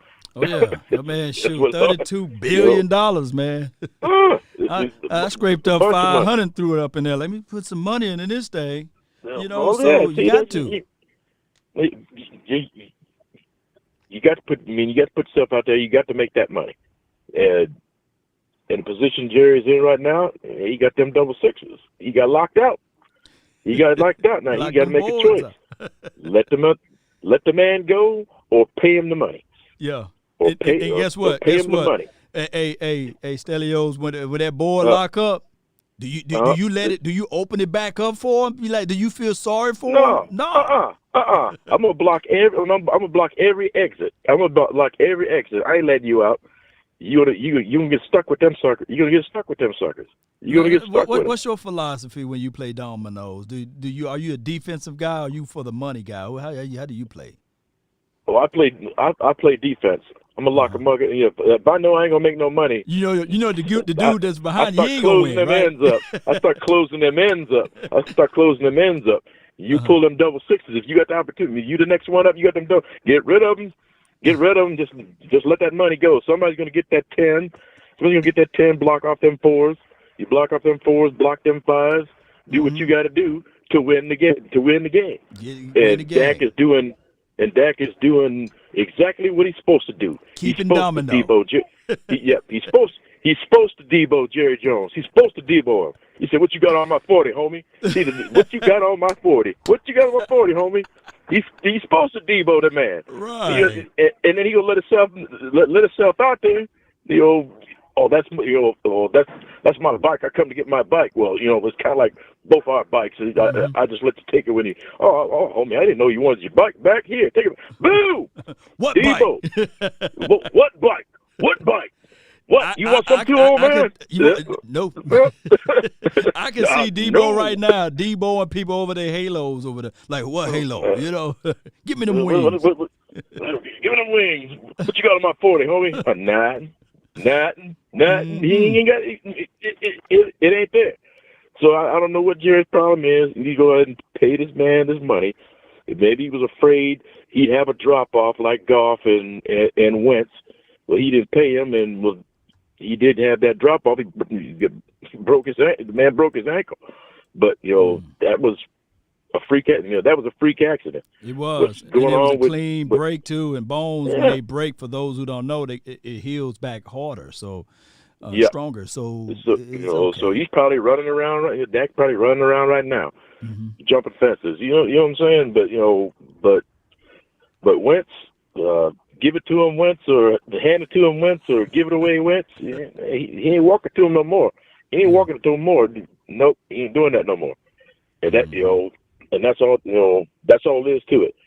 But the man needs to get paid. It's long overdue. When he had his confidence in Romo and he paid Romo all that money, and they get to a divisional game, get blowed out. He gets to a divisional game, gets blowed out by, of all people, old man Favre. He gets blowed out. Was it 31-3? Well, and that was the year he got his money. And that was the year he got his money. But That's you the know year you he know got the his thing money. is Stelios, and the ladies would know it. If the lady have to ask for their hand in marriage, if they have to force their hand in marriage, then he don't really want to be. He really don't want to marry No. her. The Nope. guy, like Dak Prescott, literally had to ask for his money, had to ask for the ring size and everything. But if the Joneses really admired and loved him and had adulations towards him, they wouldn't allow that first contract to expire. They wouldn't allow it. It's kind of like you dating Beyonce and you say, well, I'm going to allow you to go out there and date other guys. No. Yeah, that's a big giant negative.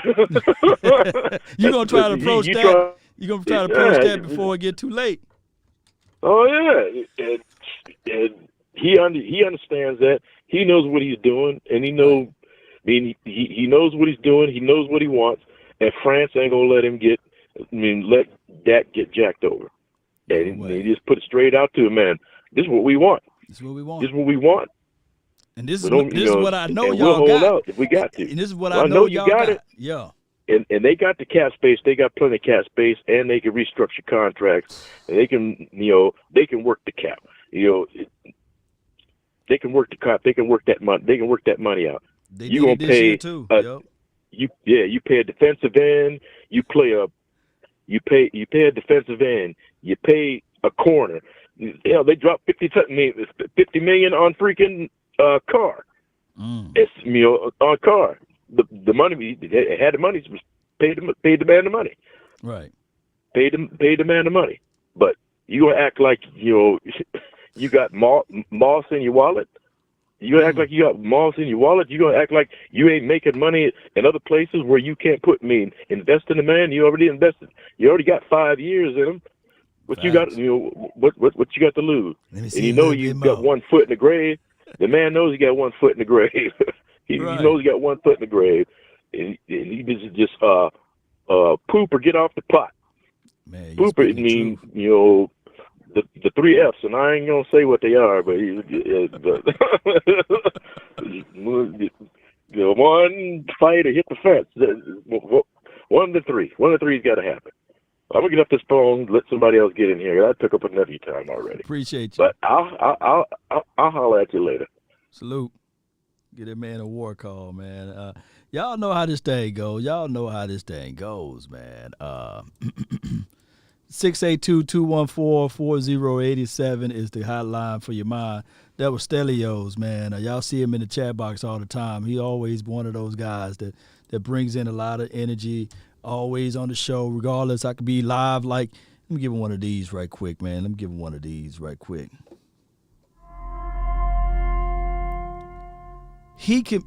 be live at 2:00 in the morning and he'll be there.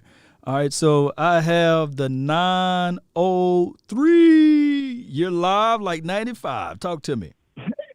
What's up, Law? Nothing to it. It's your world. I'm just trying to pay rent. Talk to me. Hey, man, this is a great show. Appreciate you doing it. Likewise. I thank you for listening. Oh, I listen to all these people. I think we all agree. Dak doesn't suck. Mm-hmm. Dak's not the best quarterback in the league. Right. He's somewhere in between. Mm-hmm. But we all know without major changes on this roster, it doesn't matter. If that change includes Dak Prescott, hey, that's fine. We say changes like far as the Cowboys rolling with like somebody else or what? Well, no. Whether it's with Dak or without him, there's still so many changes that need to happen for this team. You look at this team, everybody says, well, we just need a better defense. Well, we had a better defense in 2019. It was about 12th in the league, and we went 8-8. Was that defense? Was they taking the ball away? Were they creating turnovers, fumbles, or were they like? Well, they were 12th in the league. Let me ask you this though, before you go into more details. Yeah. Because we always point out the flaws, but what is this team good at? Like what are they good points? Well, supposedly we're good at offense, but like a lot of people point out here, we struggle early in the games on offense. Mm-hmm. And supposedly we have a great offensive line, but that's really not been the case for several years now. Going back to 16, 17, it's kind of been hit or miss ever since. Okay, so we are good at offense, and it's supposed to come from the offensive line. So No, I'm saying we're supposedly good at offense. supposedly, like okay, I see what you're saying. So I outside don't of think that, I don't think we're good at it much. I don't think we're great at anything. Okay, we're good at a few things. Okay, so what needs to be improved at the most with this team? If we just aliens from outer space, and then we come here, we look at the Cowboys, we fall in love with the Cowboys, and all right. what we need to improve at? All right, here's what I would do. Mm-hmm. Anybody on this roster that would save the team $2 million by cutting them, cut them. Okay. Because there's no change without change. Okay, it's just a mathematical equation, right? Right. I'm following. So, I've coached for 30 years, and the one thing I figured out was that it is not about getting the best players; it's about forming the best team. Okay. And a huge aspect of that is chemistry. There's something off with the chemistry of this team, and the more it has to be washed out for a new coach to be able to come in and put a stamp on it. Now, a lot of people don't think that's Mike McCarthy can do that, but until he has a chance to do that, we'll never know. Right. And no team, few teams, I'll take that back. Few teams keep a current roster, bring in a new coach, and everything changes. They usually have to wash out that roster as much as possible and then roll forward. And you can't cut them all. You can't cut everybody, but we have some players like, for example, Tyron Smith, Lyle Collins, Jalen Smith. They save a significant amount of money by cutting them, and each one, there is an argument for cutting them. You could re-sign them, but cut them from what they have now. Don't re-sign all three of them. Tyron Smith, I love him. Right. Love that dude. Right. But, there are teams winning without Tyron Smith. So it can be done. And our offensive line didn't look that bad at the end of the year last year. You moved Zach Martin to left tackle. You drafted a guard somewhere along the way. I just don't think free agency, I don't think keeping the team the same is the answer, whether Dak's here or not here. So, doesn't matter. So, Coach, you looking at it like you remember the Superman movie, Kal-El people came to the planet and they wanted to terraform. They just wanted to just reshape the earth to, I guess, their planet, right? Yeah. So you get what I'm saying? Oh, yeah. So you think that we are better than to just rebuild, basically, and just cut all our losses and see who we can bring onto this team from the coach's philosophy opposed to whatever, what's already here from the Jason Garrett administration. Is that correct? Well, I think bringing in fresh guys and they develop, and you have a lot lower contracts. I mean, I think you get as many rookies in there as you possibly can. Next year is probably not the year you're going to win. It's probably not going to be anyway the year after. Like, for example, if I was drafting this year and I was drafting at 10 and I wasn't able to trade back and Jalen Waddle's there, that's who I'm taking because that is a freaking difference maker. And if you look at throughout the league, most of the best defensive players in the league are not drafted in the first round. Most of those cats are drafted later in the draft. Okay. So you can fill out a defense like rounds 2, 3, 4, 5, 6. Right. And we're looking at that basically in this Super Bowl now. None of those guys were like pretty much like, oh wow, they drafted in the first or what have you, right? But a lot of them are not. Yeah. Yeah, but when you look at the Buccaneers, do you follow the other teams in the NFL, or you just follow the Cowboys? I keep up with it. I mean, I don't know every single detail of every team, but I follow it. I watch PFL. I listen to you. Before Tom Brady got there, what were they good at? Well, they were chunking it around pretty good with Jameis Winston. I mean, chunking. They were throwing touchdowns to their team, the other team, everybody. Right. So they made. I mean, what did he throw for? Like 5,000 yards? Yeah, he was throwing everything everywhere. 40 touchdowns, 40 interceptions, right? Like, for example, it wouldn't hurt my feelings. Yeah. If Dak wasn't here, if they were to sign Winston. Now, that's if Dak's not here. But we have to brace ourselves as Cowboys fans that that's a real possibility. Yeah, I'm just in worries of, okay, if the Cowboys do decide to do something like that, and if they do decide to let Dak Prescott walk and not get nothing in return, I think that would probably destroy the culture. Because my thing is here, Coach. No, he's a great leader. Yeah, he's the leader. My thing is, if you look at the Chiefs, for example, they was a good team before Pat Mahomes got there. I mean, they didn't have a losing season since Andy Reid made it to that team. Pat Mahomes was like the catalyst to really propel that team all the way upwards, right? But, he took it a step, a notch further than it was. That's correct.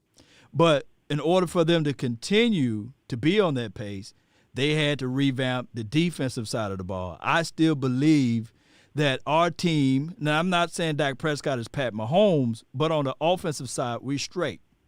But if we can revamp the defensive side of the ball, and I think that Dan Quinn might do a wonderful job, we can be a team that can see ourselves in the playoff. But the difference is they had a great coach over there in Kansas City, and they already established their culture. It wasn't a lot of bickering or back and forth with this and that. So hopefully we can live in the land of optimism, Coach, and say, okay, you establish the piece with this team as it relates to what's solid on the offense, and you just build up the defense. Will you think that will work? Oh, it could work. It could, but I still, okay, for example, I think Jalen Smith has to be cut. You can't let Sean Lee come back, and you cannot re-sign any of those defensive back, the secondary guys. Can't re-sign none of those cats. We have to replace all those guys. Now, as far as the offensive tackles, if they want to keep them, that's not a problem. Mm-hmm. Give me one sec. Yeah.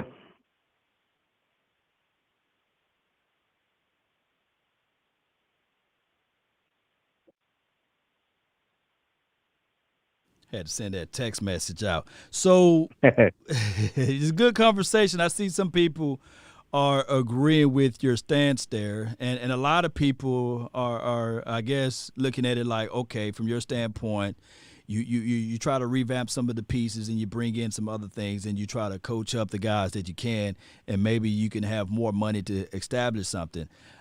So my thing is, I just don't trust the Joneses. Tell that Brian Bradford that. Go ahead. You know, my teams win. Say again. We win. We win. Okay. Oh, you talking about your coaching team? Okay. Yeah. He was talking trash. Oh, we yeah. Win. but hold on right quick, man. Hold on. Computer man, you live. What up? I'm listening online. Hold on a minute. Let me turn you down. Hey, I got the phone lines open, man. So, you live, dog. Talk to me. What you say? You live on the show, man. I'm live on it. How y'all doing, Cowboy Nation? Y'all over here listening to the law. Call the law, did the noob say. That's what I do. When I get up, when I get worried, I call the law. Guys, why is it that, what's going on with that? Why is his agent trying to peripherally keep trying to drive a wedge between him and the Cowboys? His brother's talking all on social media. Then he go sign that deal with Anheuser-Busch, which I don't mind him getting his money, but that's a beer company that's not a sponsor of the team. So that's a conflict of interest. Okay. I'm sure Coors would have gave him the same deal. But it seemed like to me his agent and him is doing everything they can to try to get away from Dallas. Okay. Can you hear that, Coach? I got Coach on the line. Coach, you can hear what he's saying? I'm listening. You talking about computer? Yeah. Go ahead, computer. They can listen to you. Let me see if I can adjust the sound. Other question is, it's just like the dude said in The Godfather, if history taught us anything, you can kill anybody. But that's what I mean by history is, you see Tom Brady come to the NFC and win the same amount NFC championship games as Aaron Rodgers, Drew Brees, Matt Ryan, and all these other great quarterbacks, Jared Goff, Wentz slash Foles, they all got one. And Tom Brady come get one just like that. But the difference between Brady, he got a top 10 defense down there in Tampa. Right. And Patrick Mahomes has a top 10 defense. Patrick Mahomes, even though he took $500 million, half of whatever, $500 million or whatever, it's spread out over 10 to 12 years.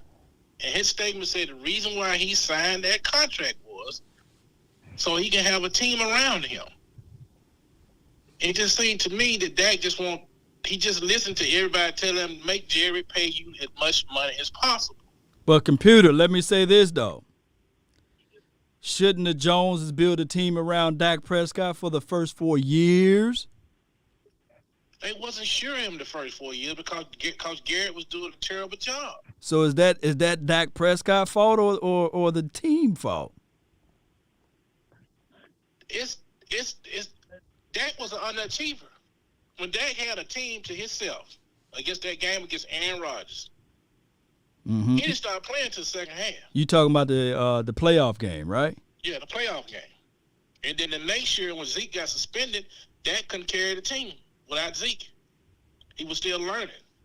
Because you got to realize when he played in Mississippi State, he wasn't that type of a quarterback. They ran that option and that zone read and stuff like that. So when he got to the league, Dak had to get training for a couple years in this past year to even get to the point to where he's at now. He wasn't like that when he got in the league. But you know what? I'm thinking that we're arguing two different points. I think that hold on. Let me say this right quick. The Chiefs didn't build their team around their running back nor their offensive line. The Buccaneers, they didn't build their team around the running back. They went and got a Tom Brady. The Cowboys built this particular team behind the offensive line and Ezekiel Elliott. Ezekiel Elliott got two paychecks, more money than Dak Prescott can ever see. Now, I'm not talking about the endorsement deal, but that's what the team decided to do. The Dallas Cowboys looked at the whole entire landscape, and they believed in Ezekiel Elliott more than they believed in Dak Prescott. Am I right or wrong? No, because you're right. You're wrong because they've got Zeke for Romo and to help the defense. Right, they did get Ezekiel Elliott for Romo. Yeah. Up for the insufficiency on the defense that was Rod Marinelli telling Jerry that he can make diamonds out of salt. I mean, he can make diamonds out of salt. Bringing in those linemen, saying that people like Aaron Donald can't play and can't fit. We could have drafted Aaron Donald. We didn't draft him because of Rod Marinelli.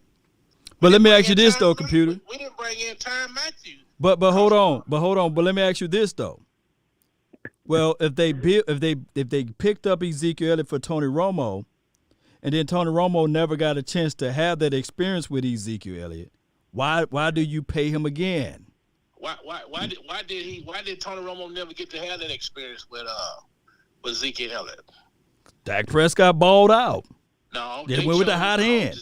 Dak didn't play no better than what Romo did. Actually, Romo had a better game when he played in that Philadelphia. Romo was zipping that. We would have went to the playoffs and won the Super Bowl if they'd have played Romo at that game because they could stack the box and do all that different stuff with that because he couldn't get the ball out the way he's supposed to. Romo would have lit Green Bay up. The referees would have been. That was a mistake by the Joneses. Whoever idea that was to start Dak over Romo was a mistake. They should have gave Romo 2 more years and we would have got a ring. I feel like. My whole point is I just don't understand why everybody is so in love with Dak Prescott like he is the Dallas Cowboys. He is the team. Last year when Dak was on, when he played against, he had a better team, a better defense, and a better offense, and Carson Wentz beat him. And Carson Wentz sucks. We gotta people just gotta get away with this love for him. The people don't love Dak. They hate Jerry. It's just like, I'll be a prime example. Dez Bryant. Go ahead. People hated Dez. They talked about everything he did. He was the worst person in the world. But as soon as he leave the Cowboys, now he's loved. He got twice as many Twitter and followers when he left the Cowboys. The same with Romo. They talk about Romo like a dog. Now he the greatest thing ever. It's not Dak. People are missing it. People are totally missing the whole thing. Now the fans might care about Dak, But everybody else is outside noise. Don't they want Dak to get the biggest contract he can get to handicap the team to where they can't do nothing, and then when he can't do it, they would turn on him like they did OJ. but computer though. I'm telling you. But is it computer? Is it Dak Prescott fault? But hold on, is it computer? Is it Dak Prescott fault wanting to have his money though? You know, getting paid. He can have his money. Right. It ain't nothing wrong with him having his money, but damn, leave enough so we can build a team. Tom Brady did that in New England. Look what happened to him for 10 years. But I believe Tom Brady got a top 10 contract when he first got his first one, or top 5. Tom Brady took less money. I think his very first contract. Now I'm gonna have to look that up. His very first contract, I thought he got big money though. His first. He got a huge contract early. To them to build a team around. I think his second, you got to third. look at your situation. If you're making $1 billion, do you honestly think Dak Prescott would be having a Budweiser deal if he didn't play for the Dallas Cowboys? No. We all are on here because of the Dallas Cowboys, not because of Dak Prescott. We know that, but we wouldn't be having this conversation if Jerry would have went on ahead and paid him when he was $22 million. You know football like nobody business. You know the coverages, you know defenses, you know offenses. You know how to say stuff that I have no clue about. Coverages, lines, splits, all this. All I do is watch the game. I don't know any of that stuff. Right. Head to head, is Dak better than Patrick Mahomes? No, man, I'm not finna. I'm asking a question. Is he better than Patrick Mahomes? Head to head. Well, they got the same defense. They got the same offense. Even. Everything is even. Offense, defense, front office. Man, is he better? Can he throw that ball and can he move like that? That's That's an anomaly though. Nobody's better than Pat. Go ahead. Tom Brady. Huh? I can't stand him. I think he'd cheat. I think he'd have done some low down stuff. You know, I'm not gonna get into all of that. Mm-hmm. But one thing I learned last week was him winning that game. I said, you know what? That son God can play. He has something that everybody don't get. You don't, as a quarterback, it's just like life. Football is like the music business to me. Okay. What I mean by that is, when you get in the music business and you get ready to and you get to be, just like my boys, like 365, like Paul and Juice, it's only so many spots that the Lord gonna bless. It's not like you can't just work hard and play good and make good music. 'Cause everybody can make bop. You got to have that one thing. The Lord just got to be able to put that favor on you to win championships. That favor right now is with Patrick Mahomes. And it was an act of God though, because if Pat Mahomes. But let me put this out though. Let me put this out about Pat Mahomes now. Coming into the NFL, he said out of his mouth to all ears, not me. He said that he couldn't read defense. He said that he couldn't go through the progressions. I think that coaching staff, they worked with him, and I'm not trying to discount what Pat Mahomes is doing because the brother can throw the ball. But I believe that the coaching staff, they believed in him since day one. They put things around him, and Tyreek Hill is a ninja turtle. He's just a mutant. I think that Tyreek Hill is second to none the way he run routes and things like that. And you got a guy that's a hand like. So you got the dog over there agreeing with me. Hey, computer, Pat Mahomes and Andy Reid is a match made in heaven. I don't know what Pat Mahomes would have did with Jason Garrett. I'm just telling you, it's not going to work. It's not going to work. Okay, I feel what you said, computer. What else you got for the show, man? My whole point is, go ahead. Is it's like, my whole point is that it's like it ain't Patrick. The reason why Patrick Mahomes is so good at what he do is because it's just like Jordan.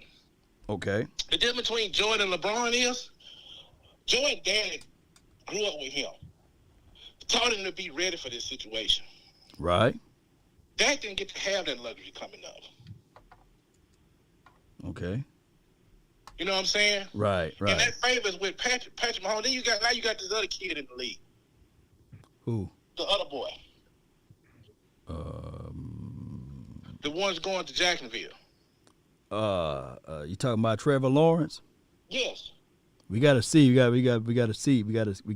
Oh, he got it. Come on now. Y'all know that. You know that kid got it. That kid has it. Then you got all these quarterbacks coming into the league. It's just, to me, if you're going to win, get you a team to go with you. You know what I'm saying? Stop trying to poke the bear. Like, they doing me wrong, pay me my money. Man, there's people out here suffering. They can't even pay their bills. And you fussing about an extra $7, $8 million because you feel like somebody's disrespecting you because everybody done got in your head. The kid don't make smart decisions. Like, he went out in Florida and got beat up down there. He does not make smart decisions. You talking about Dak Prescott? The agents that got him to the league, he turned his back on him and signed with his Todd France dude. And he's playing him. He wants to build a wedge so he can get him to go somewhere else. What if he goes somewhere else and fail? If that's so good, let him go to Detroit. Let him go play for the Jets and see how he do. You got to have all, like, I'm going to talk about, well, Tom Brady won without Belichick. Belichick had 12 opt-outs this year. Mm-hmm. He did everything. He did that whole tank stuff this year on purpose. If they think Belichick can't coach, he don't know what he's doing. People are crazy. He beat Peyton Manning. He beat all of them guys. The only person that beat him was Eli. And the only reason why Eli beat him because Eli had that defensive line. Yeah, computer, man.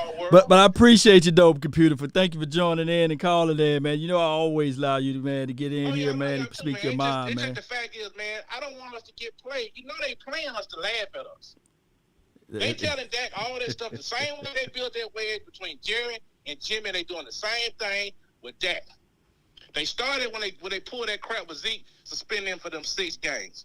Ever since they came when they put them on that ESPN, when they got that award, that rookie season, and then when they came out and did that NFL commercial, neither one of them in that NFL commercial.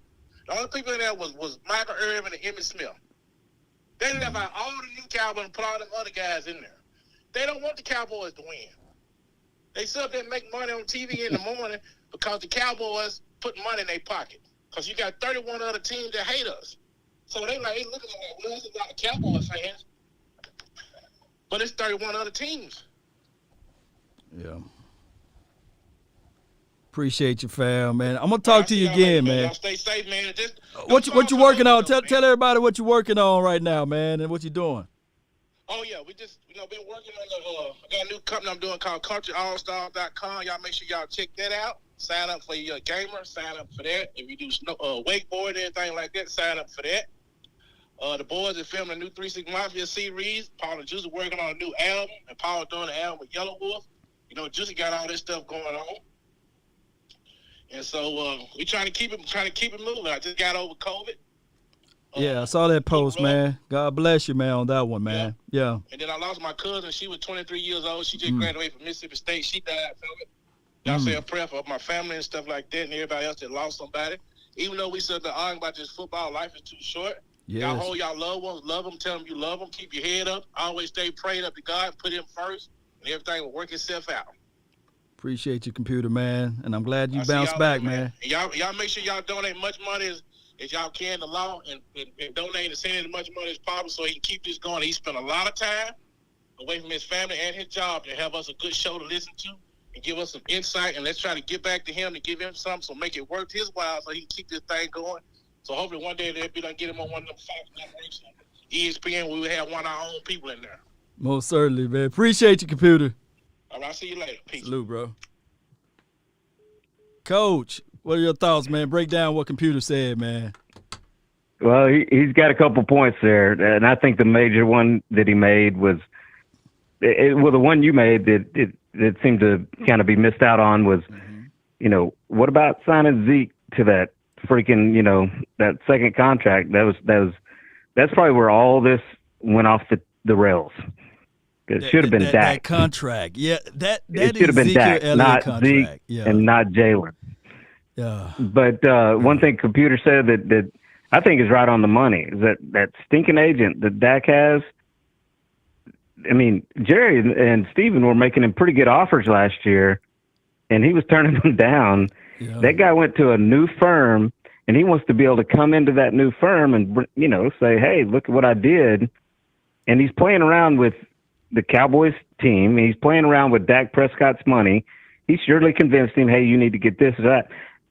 How would that cat have looked with all that money Dak was being offered everything he wanted. Remember, they couldn't agree on the years last year. We couldn't agree on it the was years. Cowboys wanted 5, he wanted 4. That should have worked out, but it didn't. And then what if that injury last year to Dak would have been way worse? Because there are career-threatening injuries, and even though this one doesn't seem to be, it could have been, and all because his agent was trying to hold up the Cowboys to get more and more. And I really do feel like it might have had a little more to do with that agent going to a new firm rather than him worrying about Dak and what's best for Dak. Now couldn't Dak cooperativeness or his willing to not negotiate during the season? Remember, he said he do not negotiate during the season, that he let his agent handles all of the negotiation. Couldn't that play like that major role there? Because I'm quite sure that in 2019, after the Miami game or something like that, his agent, not Dak Prescott, his agent went back to Jones and said, hey, that original offer that you guys refused to pay, you got to stretch that one up because we want more, because this will be in the range for Dak Prescott. Couldn't that have been the situation? Yeah, and I thought they agreed on pretty much the AAV that he wanted. Yeah. Am I not correct? Yeah, you're right. But the agent came back and said, okay, based upon these first 4 games, that was 2019, I believe, and that's what drove the price up because of the first 4 games, right? No, I'm talking about last summer. Last summer, right after he'd already signed the tag. Oh, you're talking about the franchise tag. Yeah, I'm talking about and this past summer once he had this new agent. Okay, yeah. They had agreed on the average annual value. What they couldn't agree on was the term, the length of the contract. Well, now you know. They should have been able to hammer that out. Now, hindsight, now you see why they're not agreeing on that? No, I know why they're not. I know why they wanted to do less years, because no player wants their deal to go off into that next big money, league deal that's coming down the road. Not just that, coach, but right now they added an extra game. There's more game that you got to play and pay. Yeah. So it's so many moving parts with that. I would imagine that all the contracts will, just be extended by whatever they're getting paid per game at that point. We can only imagine, though. We don't know the right language. I can't imagine the union would allow that to happen without. I mean, you got to get your extra game check. Right. The adjustments and all of that. So they're not going to play for free. I mean, we know that about NFL or professional players. They ain't playing for free. So, and that's fine. But I guess my point is, again, like I said earlier, it doesn't matter whether Dak's here or not here, because we can all say, well, it was Jason Garrett, or we can say it was this, or the fact is that 2 years ago they had a pretty dang good offense. They had a decent defense, and we went 8-8.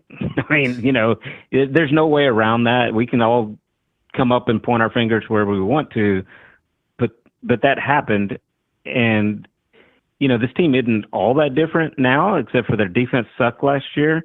Well, we can say that the scheme changed tremendously, and they had a Byron Jones the year that we had a decent defense, and they got rid of him. Yeah, that scheme change thing cracks me up a little bit, because everybody it's just so easy to just say, well, Mike Nolan sucks as a coordinator, and just everybody who touts his previous resume, they just kind of ignore that he followed Marvin Lewis as the Baltimore coordinator, and did that for like 3 or 4 years, and they were damn good.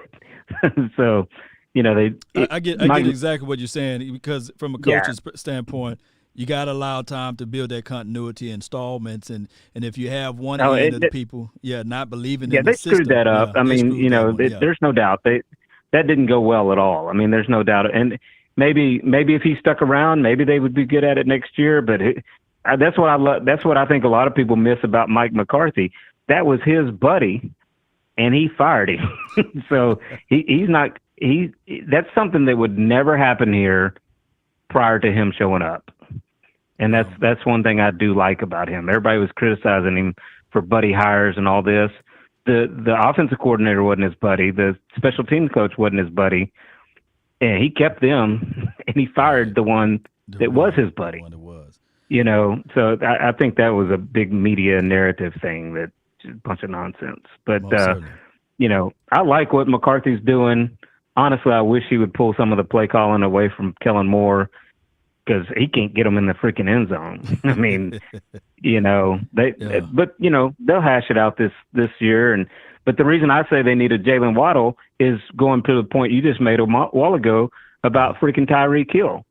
That's an unstoppable player. Yeah. And we don't have one of those. Yeah. If they do you can decide get one, then, you got to get them. Then it's just going to be one of those things where they're going to look at it. You know how that goes, right? But I'm with the philosophy of BPA, best player available. So if the Cowboys decide whoever is at the 10th pick, if he's the best player available, then go with it. But it is what it is at this point. And, you know, first round, quarterback, offensive line, wide receiver, those are the ones that hit early. I mean, outside of that, you know, too many busts at those other positions. I mean, no doubt. What else you got for the show, Coach? Before I let you go. That's it, man. Law, I know everybody appreciates this. It's freaking awesome. I'll crack up on the comments, but it's awesome. Appreciate you so much, man. I'm gonna give you. Thanks, man. Have a good night. Appreciate it. Good night. Good call from him. Give him 1 days. Shout out to Computer Man for calling in earlier. That was the guy when I had the phone held up to the thing there. That was Computer. So we got another caller here from the 205. You live. Talk to me. What's up, Law? Yeah, what's up with you, Unc? Talk to me, man. Man, how you doing, man? How the family? How the baby? The family is well, wonderful. She made 7 months old now, and the other one is 4. So, and she got into the private school. She passed the test or what have you. So I'm looking good over here. Well, I can tell you what, Law. I can tell you what. You know, like I know, I'm up to 100 campers going out there to that can out there. How many you up to? Man, a million. Oh, yeah. And my birthday, February the 2nd, by the way, Unc.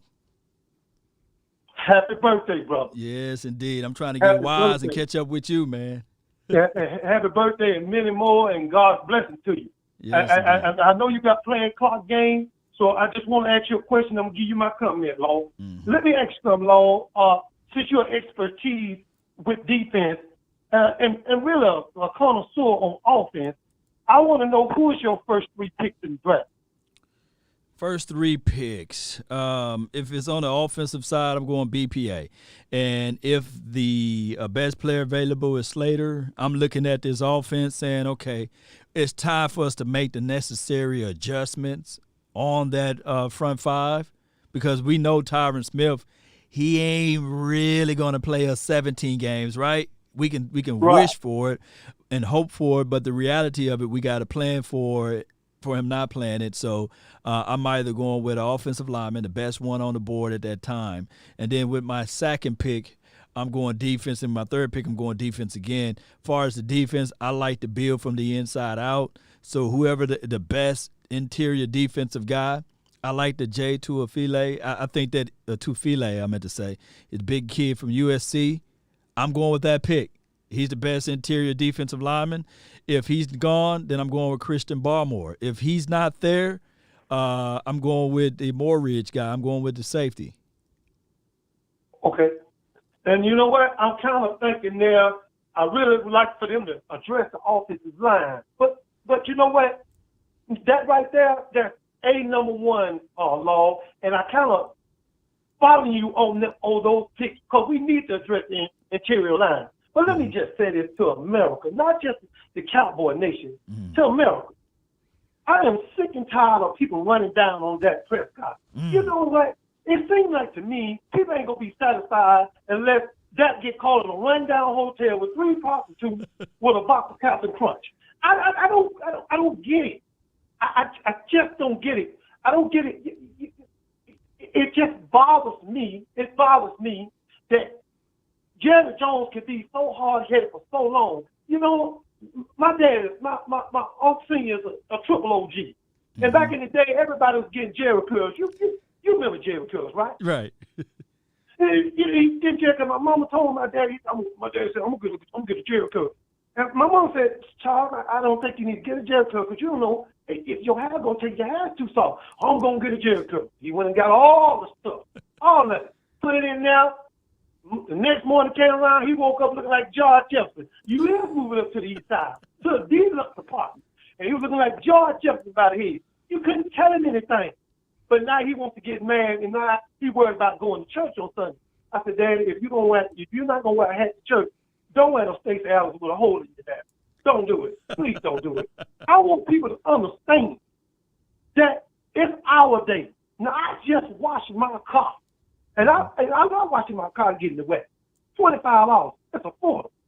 But then I come out 15 minutes later, and the birds decided to have a bad day all over my car.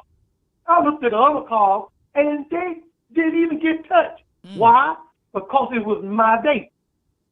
Hey, yeah, I can go get it rewashed and waxed again. I ain't got no damn money. So it's going to have to stay on there, or I'm going to have to go and get a bucket of water and get it off my damn face. But that's the way it is around here. That's life. That's life. And Lord, I appreciate you. Happy birthday. And I've been praying for that baby, praying for the child. I've been praying for her. She's going to be something one day. Oh, you want to know why?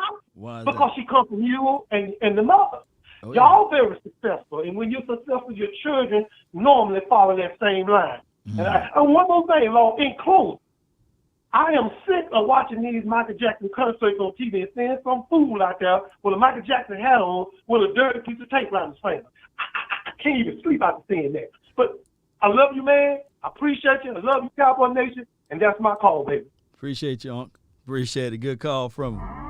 That's what I'm talking about, man. Good call from good Unc right there, man.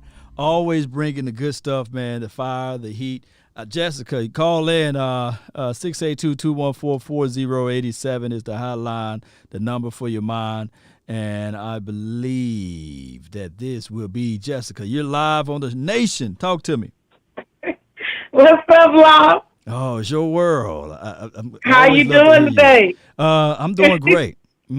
How's the girls? Oh, they wonderful. They giving me a challenge, but hey, in life you gotta always have that challenge. And they sassy. You know how y'all ladies are. Y'all sassy. I'm outnumbered over here. Don't talk about sassy. I deal with that on a daily basis with these babies. It's like I'm in a room full of grown children that's been here before. Yeah. And they 2 and 1 years old. 2 and 1. Oh, wow. I was telling my daughter the other day, I said, baby, it's time to take a bath. And then she turned around and said, did you take a bath? I was like, oh. I said, what? I said, give me my belt. But they sassy, though. I love it, though. I love it. I don't know if I ever get a junior, though. A junior probably would never say that, right? Right. She said, did you take a bath? I was like, whoa. I started smelling myself. I said, girl, you don't get in that tub. But talk to me. Law, all this disrespect. They better put some respect on this man's name.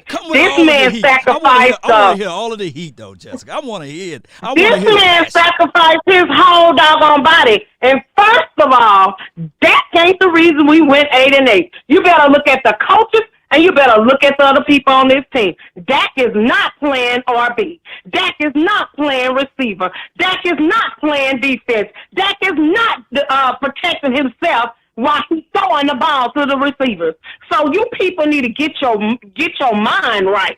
And first of all, Dak ain't saying that. This is all media talk. This is all stupidity talk. Every time it's time for a black man to get paid, you want to talk noise. I'm sorry. I'm sick of the cultural junk, Law. It ain't about color. Because first of all, God made us all. And all you people that's culture, y'all need to get up out of here with that. Because I can't stand that. My grandmama didn't raise me to be a racist. And I'm sick of hearing the racism and people talk voices when they call on their phone and talk. You can try to throw it off, but I read real clearly. Get up out of here with that. Dak, if you don't pay Dak, who you going to get? Who you gonna get? That man got hurt. Y'all want to talk noise. Dak ain't been no failures as a quarterback. His team members might not have been playing like they should, Look at Leon Collins. Came in unhealthy. Ain't take care of his body. You got to take care of your body off season. You can't be just sitting up here want to party, drink, and just get fat and out of shape. Even me trying to make sure I stay in shape. You got diabetes, high blood pressure, all this stuff. And y'all want to sit here and talk about this man? This man is fighting to come back to play for this team. Who you think Dak is a scrum? You think he's a punk? Dak ain't got no punk in him. That boy mama raised him right. His mama died of cancer. This boy done faced a lot of stuff. And for the dude to come up and bring up about his college years when he got beat up, dude, what that got to do with this man's career now? That boy ain't out there making no spectrum of himself. That boy has been a respectable player of the Dallas Cowboys. And y'all would not talk about this man like he been out here in the streets getting in trouble and doing everything under the sun. And y'all need to keep Zeke's name out your mouth because that girl came from out of his past to ruin this boy's career because he was making money. So all you people, other people, how can we hate on another man? That's our brother. You should be respecting this man and speaking up for this man. I'm sick of it. Cut it out. People. This man was trying to get us to win. Every time we done been down, low points. That got the team up and caught and passed the team we was going to get. But you're going to say he not elite against high-topping team? Well, why don't you talk to the defense? Why don't you talk to the dudes that supposed to been stopping the people and giving up all this 200 and odd yardage to people that we were playing up against? This boy sacrificed himself to get us back in the game every time we was down. But you gonna disrespect this man and talk like he's trash? No, y'all thought that Mr. Red Water-headed water pistol man was gonna come in here and take his place, but he was trash. But you want to talk about that trash? And Redskin fans, get up out our chat. I go on their show law. They always on there talking about they going to get Dak from us.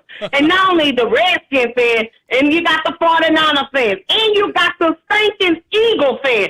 Everybody want our quarterback, but they were saying he was trash, right? They were saying garbage time, right? How about they in their own private chat room talking about they're going to get our quarterback? But you know what? Jerry said he going to change. I've been praying for that. I've been praying that God give Dak a speedy recovery. Everybody telling me God ain't got nothing to do with football. Okay, God got a sense of humor. Did y'all remember reading that in the Bible? It said God had a sense of humor. Oh, yeah. God has no respect of person. He gave these young men their talent. So don't come telling me God don't care about the players. Because when I pray that God heal people, I done seen him do it. I done pray for things that happen around my church, and I see God fulfill it. I done pray for things that happen on my daycare job of my church, and things done change. I ain't trying to hold up the line, but when I keep hearing all this negativity, man, y'all better get PBO and stop listening to all this media trash. Every time one of our players come up with a contract, it's a problem. And, okay, they won't talk about the other young men that get money. But when it comes down to any African-American getting that paper, y'all got a problem. Y'all ain't playing these people. Get up off these people's pocket. And Dak ain't the one out here talking. It's media and stupid people. And even the Redskins said that they talked to Dak's brother and said his brother told him he need to get up out of Dallas and come there. Dak want to be here. Dak's been a Dallas Cowboy fan and a player for the Dallas Cowboys from Little League all the way up to now. So why would he want to be here? And I believe he went and took that, what he just got, this contract he just got, because he probably figured they're going to come with him with a certain low amount, and Dak's going to sign that contract, whether you like it or not. And I can't wait till Jerry and them sign this man to shut up all the haters, because it's coming. And when it do, I just want to sit back and see how many mouths sit open. If they want to bring up culture and say that they don't want a black African American as the face of the American team. Where have they said that at? We done had a black quarterback before. Why y'all up here talking? Yeah, you preaching, girl. Back before all time. Oh, wow. So don't come here with all this foolishness. We love the Cowboys and we love each other. We come here because a lot of us go through a lot. But when they come to your show law or Boots Sky and James and everybody's show, they get a relief and they get to talk about their football. And don't talk about a woman because we love football like y'all. Y'all should be glad that sisters love football like y'all because you can be sitting right there together and spending quality time with your woman while y'all watching football. Okay, out of here. Appreciate you, Jessica. And just like you said, acknowledge him in all thy way, and he shall direct your path. So I really appreciate you for that words of encouragement.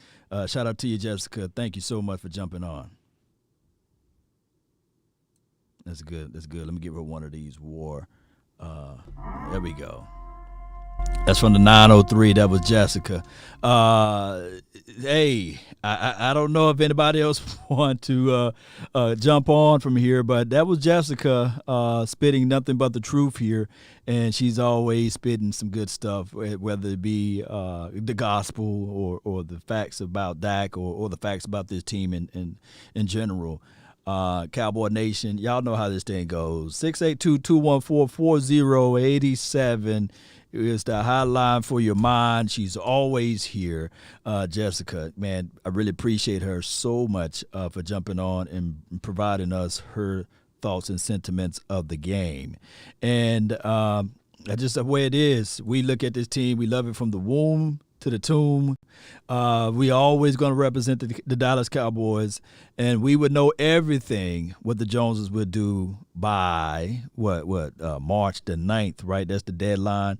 So hopefully, as Jerry would say, deadline makes deals, right? So hopefully they will make the deal happen, and we will continue to talk about other things. What I would do in honor of Dak Prescott, if they do that deal, I would do a 4-hour show. I would try to do a 4-hour show. It probably the show right now probably be 4 hours, but I would do a 4-hour solid show, and we would talk about how the Cowboys can maneuver around to bring in some guys on the defensive side of the ball now that they got their quarterback secured. All right, Cowboy Nation, I'm gonna roll up out of here. Let Jessica be the last caller of the night, and here's the thing, Cowboy Nation. One day at a time, one movement at a time, brick by brick, we continue to stack these things together. Shout out to all of the mods, man. Jay, I see you in the chat, man. Let me see. He says, "What's up with the membership icon, my guy?" I'm in the process of updating the membership icon, so they look kind of quirky right now. So y'all just bear with me. Tilio says, "Law, you think the NFL is rigged?" I think that look, I don't want to be, how can I say this? Conspiracy law. I don't want to be that guy. But I think that in basketball, there's a thing called a touch foul, right? The officials in basketball have every reason to push or lean toward a certain way. The NFL got a thing called holding. You can call touch foul in every play, right? In basketball, you can call holding in pretty much every down, right? And all types of sports, you got all of this, like the baseball got a freaking strike zone, right? You know, foul or fair or what have you. So in every sport, you got a special interest. I think that the human touch is strong in the NFL and the human touch is strong in the NBA. That's all I'm saying. So there's a lot of room for ambiguity, as Jerry Jones would say. So that's what I'm leaning on, right? You know, and we all know how this thing goes, right? The officials, it's crazy to me. Like, let's say, for example, if I was an official, don't you think that I probably grew up loving one team versus the other? Don't you think that if I was an official, if I was the ref or what have you, I would be skewed or I'll be leaning more towards the Cowboys as a favorable call if it's subjective? So that's what I'm saying. That's all I'm saying. Let me know if I'm wrong, Cowboy Nation. Let me know if that's not what the NFL, if you believe that, that's not a major deal there, that you can't call holding on every play, you can't call PI on every play or whatever play to change the nature of the game. I think that part of it is flawed in a sense, as well as with the salary cap. I think that the NFL is flawed with the salary cap. I think that the NFL needs to figure out another way. I don't like the salary cap. I don't like the way that is handled, because we can look at baseball, for crying out loud, and we can see how all of that stuff is obscured. 818, man, the phone lines are down at 818, but really appreciate you. You can always send messages. But it is what it is, Cowboy Nation. Let me get on out of here before I start talking too much and they pull this stream down, because you know how it is with the fact checkers, right? You know, they be like, here you go. And I think there's always policies and procedures to obscure something. Yeah. There we go. My bad, I destroyed y'all ears. All right, Cowboy Nation, really appreciate everybody. You know, I got to see the fire chats and the emojis and all of that stuff in the chat box right there. Really appreciate everybody for tuning in for this episode. My name is Law Nation. Let's continue to grind to shine. Write this down. When you're up against the struggles, meet it squarely, face to face. Lift your chin. Set your shoulders, plant your feet, and take a brace. When it's vain to try to dodge it, do the best that you can do. You may fall, you may conquer. See this thing through. Even hope may seem but futile, then with trouble may be beset. Remember, you're facing what other legends have met. Keep your eyes forward and your head up and see this thing all the way through, Cowboy Nation. It will happen. Just got to continue to grind and shine. If you want a thing bad enough to go out there and fight for it, to work day and night for it, to give up your time and your peace and your sleep for it, if all of your desires of it makes you quite mad enough that you don't get tired of it, and it seems kind of strange that all of the things that you put together and you try to formulate this plan of action, but in realities of it, you're still in the same place. But if you keep your head high, keep your eyes forward, you can fight this thing through, Cowboy Nation. I like to see all of the fires in the chat box, because we got to continue to blaze this thing all the way through. We do. Cowboy Nation, that's all the time that I have for this beautiful moment. That's been my time. I really thank you all for yours. And remember, you're listening to nothing but the best. Salute. Turn me up.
Nowadays, nothing really is ice. Only one of me and nobody's like me. Phone ringing and I tell him it's ice. I got wifey on bling and she icy. Freeze, photo, please, no photos. No, G's, no, please, no photos.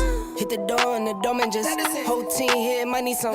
Still young, but I move like a new deal to my lawyer. If you're down in my management, I'm just warming up, wait till I old producer saw the numbers one. Different colors in my baggy light.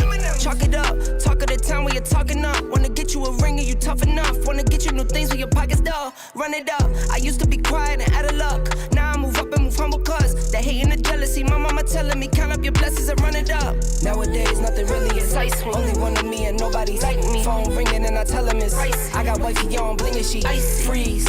Photo, please, no photos. No, G's, no, please, no photos. I keep giving game away. I put game on layaway. I got paid to play today. I get paid to stay away. I get paid on rainy days.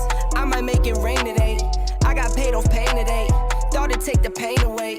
In my own lane, finger roll. I would never sell my only soul. Heard your whole team was for sale. Heard it's on the market for the low. Who the realest, we might never know. All this acting, you gon' play a role. Give you the world when they sign you up. Try you out and then they line you up. Ooh, now you're looking hungry, ribs are touching, need some food. Now you're all on live acting surprised, but you was fooled. Boy, get out the way, it's been a day, now you're old news. Now you got the pen and pad, you're trying to take my moves. Nowadays, nothing really excites me. Only one of me and nobody's like me. Phone ringing and I tell him it's I got wifey on bling and she freeze. Photo, please, no photos. No, G's, no, please, no photos. Nowadays, nothing really excites me. Only one of me and nobody's like me. Phone ringing and I tell him it's I got wifey on bling and she freeze. Photo, please, no photos. No, G's, no, please, no photos.